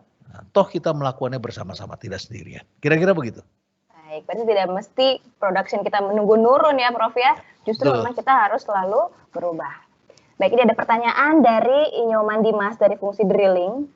Nah, ini terkait dengan AOC tadi Prof, Agent of Change. Apakah culture change yang dilaksanakan oleh AOC hanya untuk millennials ataukah juga untuk generasi senior? Apakah ada tips tertentu yang dibekalkan ke AOC nanti untuk melakukan culture change untuk generasi sebelum milenial, mengingat pada umumnya generasi senior lebih sulit untuk menerima masukan dari generasi junior. Gimana nih Prof? Bersyukurlah kalau jadi orang muda yang tidak sulit menerima perubahan. Tetapi saya juga ketemu orang muda yang sulit menerima perubahan, yang baperan. Sama, saya kira sama. Nah, manusia pada dasarnya enggan berubah. Pakai masker aja kita lihat itu, ya harus dibuat dulu bahwa pakai masker tuh cantik gitu. Bahkan sekarang dibikin desainnya gitu. Kemarin saya lihat ada video beredar, ada desainnya. Bahkan sekarang ada wajah ketawa, jenaka seperti apa. Udah mulai orang bikin seperti itu. Boleh juga saya bilang begitu ya. Tapi manusia itu pada dasarnya enggan dengan perubahan. Kenapa yang senior sulit melakukan perubahan? Jawabnya adalah karena masa lalunya udah kebanyakan. Ya, manusia itu punya 3 zona waktu: the past, the present, the future. Ya, Sisna dan teman-teman yang muda milenial, Sisna milenial bukan? Termasuk sih Prof. Termasuk ya. Nah, kalau milenial itu masa lalunya sedikit di perusahaan. Berapa tahun Sisna di perusahaan sudah? Sekarang masuk ke 7 tahun. 7 tahun, 7 tahun. Ya, kalau yang senior barangkali ada yang sudah 20 tahun. Gitu kan? Ada yang sudah 25 tahun, ada yang 30 tahun. Yang masa lalunya banyak, itu punya pengalaman banyak, tetapi masa depannya tinggal sedikit segini. Yang masa lalunya sedikit, kebalikannya, masa depannya banyak gitu. Masa depannya banyak. Oleh karena itu, kita tidak boleh memiliki kesombongan umur. Umur itu bukan untuk disombongkan, ya. Saya ketemu dengan, bahkan staff saya juga ada begitu, ketemu dengan anak saya bilang, gue nih udah tua, dia bilang begitu ya, udah tua. Begitu dicek, beda cuma setahun, cuma kan kalau beda setahun itu kan nggak bisa dong mengklaim lebih tua begitu. Menurut saya umur tidak bisa dibangga-banggain gitu loh. Justru saya malah ingin tampilan saya lebih muda, tapi saya tahu juga nggak pantas juga gitu ya. Ada hal nggak pantas. Saya pakai celana celana potlot ya, celana yang bawahnya kecil, pensil. Nggak pantas. Saya kemarin beli kacamata di temennya anak saya, pas kacamata saya lihat bagus juga saya pakai ini. Anak saya langsung marahin saya, nggak pantas saya. Ayah ingat umur gitu. Seperti itu. Saya pengen memudahkan diri saya, ya. Tetapi saya sadar betul bahwa umur tidak bisa dilawan. Ya. Nah, yang punya umur senior punya wisdom, punya pengalaman, punya jam terbang, punya wawasan, punya pandangan. Kita bridging lah dengan yang junior ini. Kita bridging, ya. Kita bridging begitu. Ini yang dibanggakan bukan umur, tetapi adalah pengalaman, pengetahuan, kedudukan, apalagi ya, resources, network, pasti lebih banyak ya ada di atas. Nah, yang muda itu punya juga kelebihannya apa? Karena dia belajar pada zaman sekarang, tenaganya lebih besar, begadang sampai pagi juga masih kuat, ya, kesehatannya lebih prima dan sebagainya. Jadi kolaborasi antara senior junior itu penting sekali. Jadi tidak bisa kita membanggakan umur, dan untuk itu teman-teman yang muda respect sama yang senior. Dan respect sama teman-teman Anda. Respect bukan hanya pada yang senior, sama teman juga penting respect ya. Dapat dipercaya itu juga penting. Nah, yang senior lebih terbuka, harus berani lebih terbuka.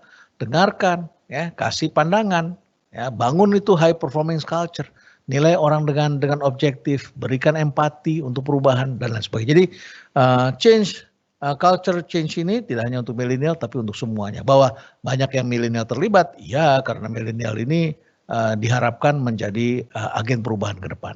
Ya. Baik, berarti nggak mesti tua atau muda, kita punya masing-masing punya perannya sendiri ya Prof. Kita punya tenaga sebagai millennials dan yang kolonials tadi itu punya pengalaman justru yang bisa kita tanya-tanya gitu. Baik, ini dari Pak Hipni dari fungsi drilling di Jakarta. Pertanyaannya adalah, apa sih Prof makna survival dan zona nyaman dalam konteks perubahan? Adaptive leadership yang seperti apa yang cocok diterapkan di oil and gas industry? Ya, survival dan comfort zone ya, dan comfort zone. Oke, jadi begini, saya mau tayangkan satu slide ya.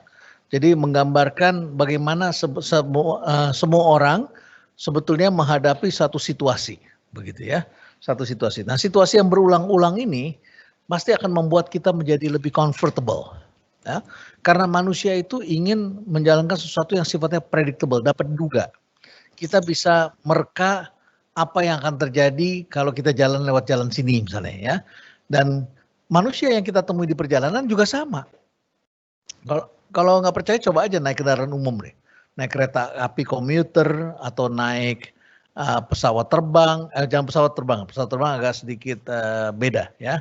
Kalau saudara-saudara misalnya naik komuter, naik bis gitu ya, pada jam yang sama kalau saudara berangkat ke kantor selalu naik bis, kemungkinan besar saudara akan ketemu penumpang yang sama. Kemungkinan besar saudara ketemu penumpang yang sama ya. Jadi bahkan di kereta api komuter tuh ada komunitasnya. Ya, komunitasnya. Mana? Ya. Nah, komunitasnya mereka bisa main gaple, akrab. Saya kalau naik komuter pagi-pagi itu saya bisa lihat, kok nih udah pada kenal deh. Saya karena jarang naik kereta api, jadi saya nggak begitu akrab, nggak ada engagement dengan mereka. Tapi ternyata mereka punya komunitasnya. Kenapa? Karena mereka setiap hari ketemu. Mereka bisa bikin arisan dan lain sebagainya. Nah, ini membuat kita menjadi convert karena melakukan hal yang rutin. Ya, dan kita jadi senang melakukan hal seperti itu. Dan biasanya kalau ada hal yang baru kita denying, menyangkal. Dan kita memelihara lifestyle yang sama dengan yang lain. Oke? Nah, terus kemudian ketika sesuatu berubah, biasanya manusia mengalami yang disebut panic zone, panic, ya, atau fear zone, gitu ya. Nah, ketika ada perubahan nih, nggak tahu deh apakah karena ada direksi baru atau ada anak baru atau ada teknologi baru, apa saja yang baru itu apalagi nggak sesuai dengan kebiasaan, ada perubahan terhadap sini dampaknya nih ya, fear. Begitu sekarang ada kerja, nggak bisa kerja harus dari rumah, mula-mula orang fear tuh. Masih lihat nggak kemarin tuh, masih ingat nggak kejadian orang borong toilet paper? Ya, kok borong toilet paper gitu kan? Nah, karena kerjanya dari rumah, panik mereka. Ya, tidak seperti kita biasa ke toilet pakai air, mereka kan pakai toilet paper. Jadi mereka fear di sini nih, ya, sensitif dan ya kurang bijaksana lah mereka jadinya, ya, begitu ya. Ini seperti ini, orang masuk ke sesuatu yang baru akan mengalami seperti ini, apalagi dipaksa oleh keadaan. Nah, ini adalah suasana yang easy life, ya. Marah, panik itu easy, mudah, ya. Kalau kamu easy, tidak menjadi orang hebat. Pak Eko itu menjadi pimpinan karena mau melakukan hal yang not easy. Ya, jadi siapapun yang inginnya hidupnya easy tidak akan menjadi orang hebat, tidak akan pernah berhasil sampai ke atas. Nah, di sini namanya comfort zone ya. Nah, kita harus masuk ke berikutnya supaya survive ini, namanya learning zone. Jadi beradaptasi, investasi waktu, pengetahuan dengan skill baru, melakukan eksplorasi terhadap dunia baru, mempunyai komitmen baru, ini adalah investasi semuanya. Nah, ini kita sebut sebagai learning zone, zona belajar. Nggak ada salahnya kita belajar lagi tentang hal yang baru, nggak ada salahnya. Belajar digital, belajar menerima anak-anak muda yang berbeda dari kita.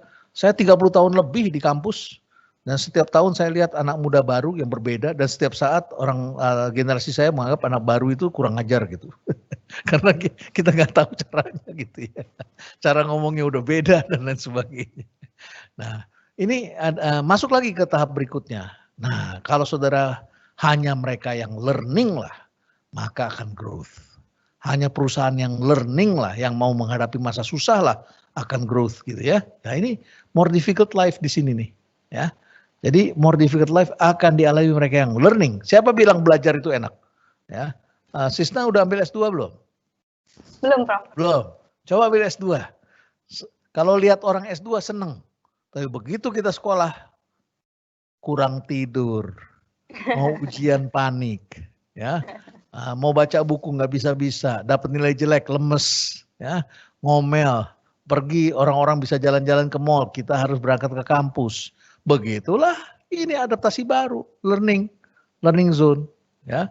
Kalau kita ngeliat orang lain yang udah dapat sih enak, tapi learning ini more difficult life ini. Apalagi kalau kita nggak lulus, apalagi kalau ketemu dosen yang killer, dosen yang marah-marah begitu ya, kan capek di sini learning. Nah, kalau kita lewati ini, maka kita akan masuk ke dalam growth zone. Nah, maka millennials ini harus mau learning, ya. Jadi generasi millennials ini, menurut saya ya mungkin kantor ada baiknya juga sih bikin yang namanya bridging generations. Saya pernah melakukan itu beberapa kali, terutama pada industri yang memang sangat tight gitu ya, prosesnya sangat sudah terbentuk, ada masalah safety-nya sangat ketat begitu ya, skill-nya juga sangat spesifik. Nah, orang terkurung dengan pekerjaannya masing-masing. Begitu ada generasi baru, itu gap-nya terasa sekali. Sehingga millennials-nya menjadi stres, seniornya komplain. Ya. Nah, kita bridging generasi ini. Ternyata akhirnya ketemu tuh penyebab-penyebabnya, dan orang kalau sudah memang sekitar 10 tahun bekerja, pasti banyak hal yang sudah dialami yang banyak mulai membentuk. Nah, kita harus jembatani. Jadi salah satu yang harus dilakukan memang adalah harus bridging generations. Kira-kira begitu. Baik.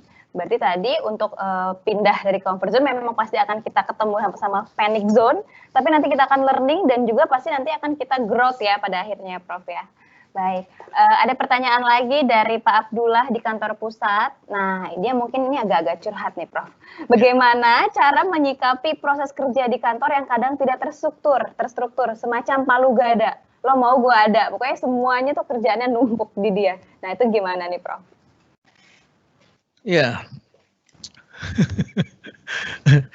mesti kerja sama saya ini, karena saya juga tipe orang yang tidak terstruktur.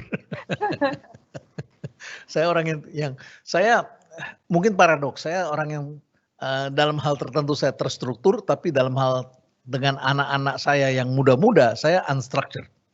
Jadi anak-anak buah saya tuh saya bikin supaya bisa segala macam. Dan saya ingin Mas Abdullah untuk lebih terbuka. Ya, lebih terbuka. Karena bekerja unstructured itu juga ada polanya. Unstructured bukan berarti tidak ada pola. Jadi tetap ada pola. Hanya saja kita dituntutnya multitasking gitu. Bisa ini, bisa ini, bisa ini, bisa ini. Dan itu bagus.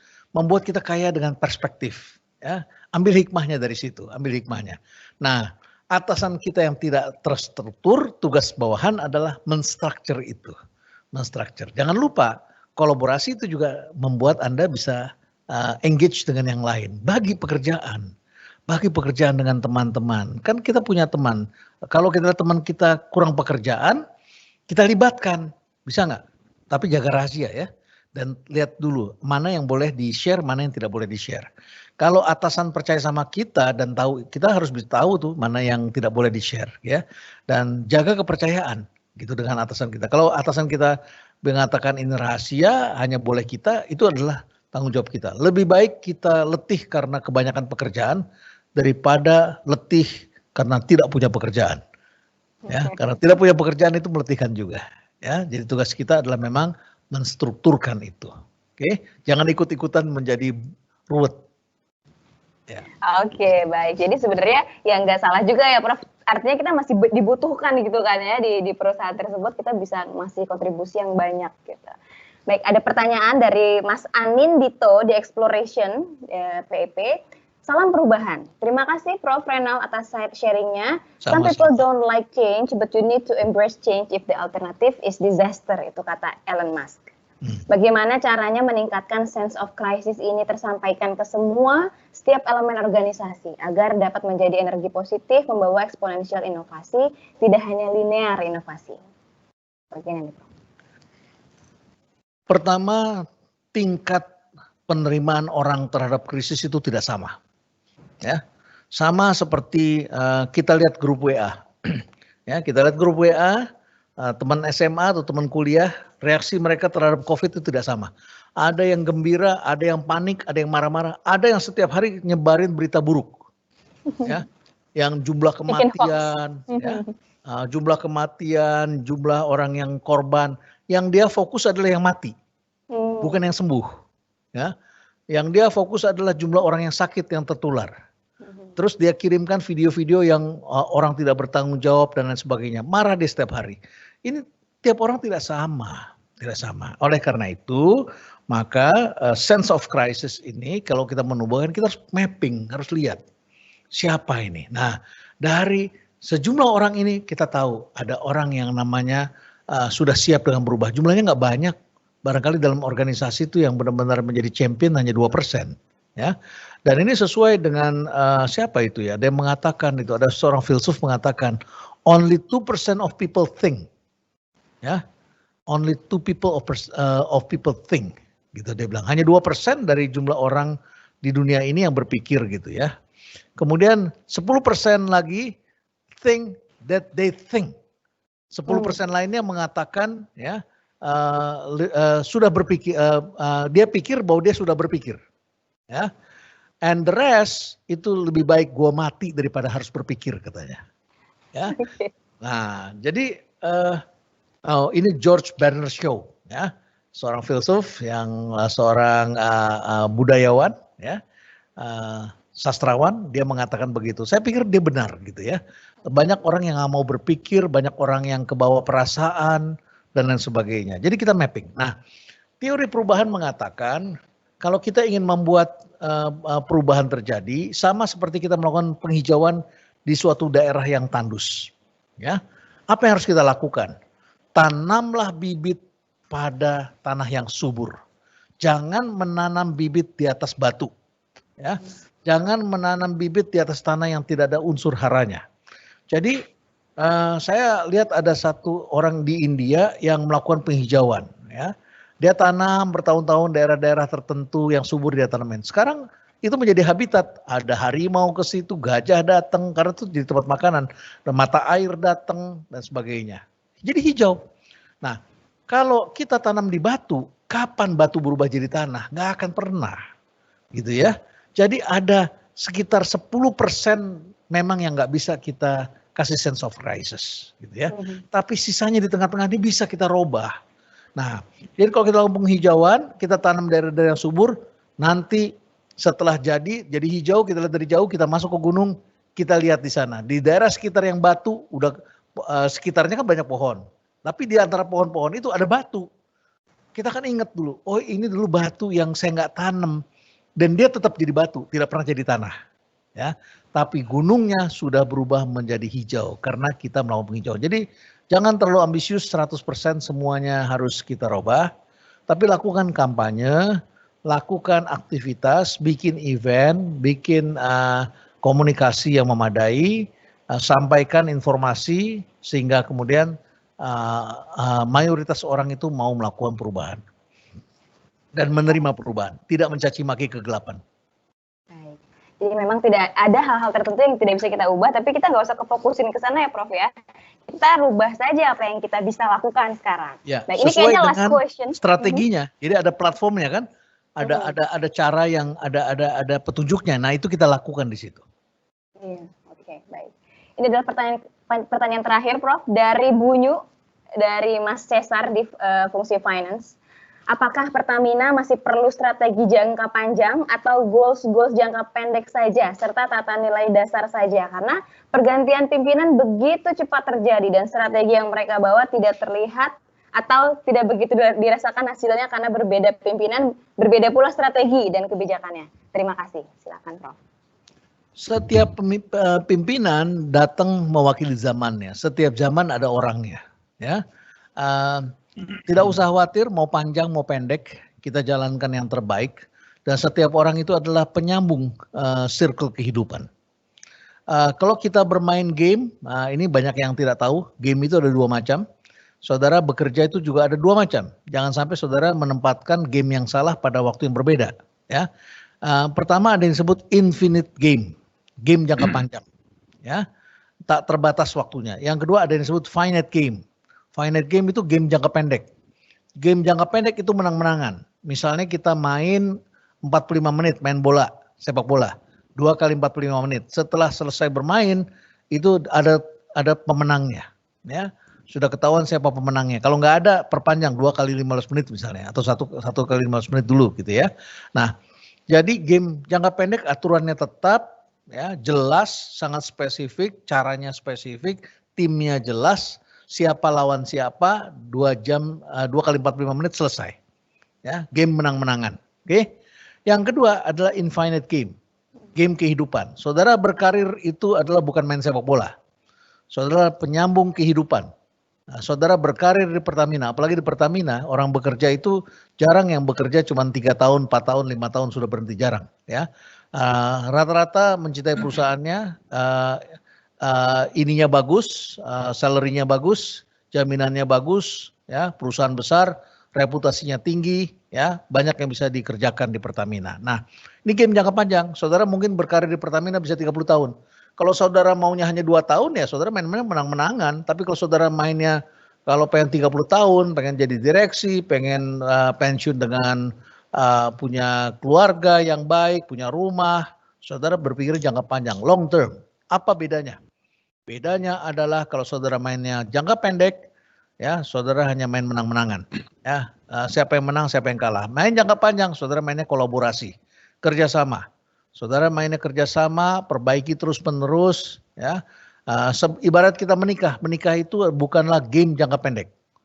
Ya, Anda nggak bisa menikah itu hanya mengucapkan I love you pada saat pasangan Anda ulang tahun, ya, atau hanya pada saat hari Valentine, ngasih coklat, ngasih cake pada saat hari Valentine, hari bahagia, atau hari raya Idul Fitri, Natal dan lain sebagainya. Ya, tidak bisa cuma I love you-nya cuma sekali setahun. Ya. Nah, saudara harus menyatakan I love you every day, setiap hari. Itu rahasia orang menikah berumur panjang, ya, pernikahan berumur panjang. Menjaga cinta sepanjang segala masa sampai maut memisahkan kita. That is a circle of life, gitu. Nah, jadi setiap pemimpin datang itu menyambung. Pemimpin itu datang dia membawa pengalamannya, melakukan suasana baru dan membaca keadaan. Dan memang alam semesta itu juga berubah. Kadang kita dapat pemimpin yang baik, kadang yang kurang baik, kadang dapat pemimpin yang sangat hebat, ada kadang yang hebat saja, ada yang kadang kurang hebat. Ya selalu terjadi. Sejarah akan membuktikan, gitu ya. Dan memang kalau kita menjadi pemimpin, saudara-saudara nanti akan mengalami kalau saudara menjadi direksi, ya. Nah, kita juga tergantung pada pemegang saham kita, apakah kita masih dipercaya apa tidak. Kalau kita berkarir di BUMN ya Pak Eko ya, itu kan setiap tahun ada RUPS, begitu. Kita ngalami begitu. Saya sebagai komutnya Pertamina, Pak Eko juga PLN lagi, salah terus lagi ya. Telkom ya, sebagai komutnya Telkom, saya melihat setiap tahun harus RUPS, ya. Dan setiap teman pasti semua bertanya, siapa yang bakal diganti di antara kita. Kontraknya memang 5 tahun, tetapi setiap tahun kita dievaluasi. Dievaluasi macam-macam. Ya kinerja apa saja, bukan hanya financial result. Chemistry kan juga. Chemistry pimpinan kita, pemegang saham sama kita cocok apa enggak. Ya, misinya dijalankan atau tidak. Ya, kemudian kalau ada masalah kita bisa atasi atau tidak. Kita punya kreativitas untuk menyelamatkan masa depan atau tidak. Ada kehebohan atau macam-macam yang membuat kita harus dievaluasi. Jadi mari kita berprasangka baik, ya, karena ini terjadi di mana-mana bahwa memang dalam keadaan seperti sekarang penuh dengan perubahan, ya, saudara harus lebih punya passion menghadapi hal seperti ini, ya. Mari kita miliki game jangka panjang, berpikir positif, ya, jaga nama baik atasan kita, hormati bawahan kita, ya, memimpinnya 360 derajat. Ada atasan, ada bawahan, lingkaran, ada vendor, ada supplier, ada teman kerja di samping sini semua. Alignment-nya bisa vertikal atas bawah, bisa juga kiri kanan. Gitu. Kira-kira begitu, Sista. Baik, jadi semua orang punya perannya ya, Prof, Ya. untuk dapat berkolaborasi. Kita punya surprise hari ini ternyata, Pak Eko, mohon maaf, Bu Dewi juga, bahwa sekarang Pak Renal sedang berulang tahun. Selamat ulang tahun, Pak Renal. Makasih. Semoga Sampai juga ke semoga Pertamina. sehat. Makasih Umur banyak. sehat, sukses. Terima kasih Pak Barokah. Eko. Ya. Makasih atas kepercayaannya. Baik, karena waktu kita sudah habis juga, mungkin Pak Prof bisa memberikan closing statement singkat saja, Prof, untuk kita semua, para agent of change dan juga para pekerja Pertamina pada umumnya. Silakan, Prof. Ya, Pak Eko, Sisna, teman-teman agen perubahan, juga Ibu Dewi, Ibu Kusuma Dewi yang sudah lama saya kenal. Pertama saya ucapkan terima kasih atas kepercayaannya kepada kami mengantarkan penguatan ini. Dan tadi saya sampaikan bahwa kita ini kita menjabat ada batas waktunya, ya.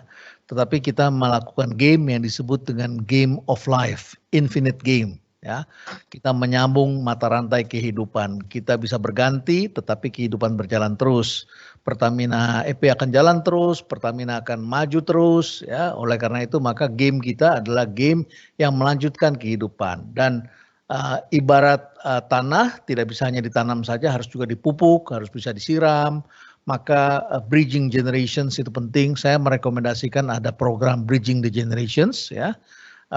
Kami punya pengalaman itu dan saya kira nanti kalau diperlukan saya bisa share mengenai bridging generations, bagaimana terutama hadirnya millennials ini kita bisa jembatani, karena ini adalah sumber inspirasi bagi perusahaan, ya.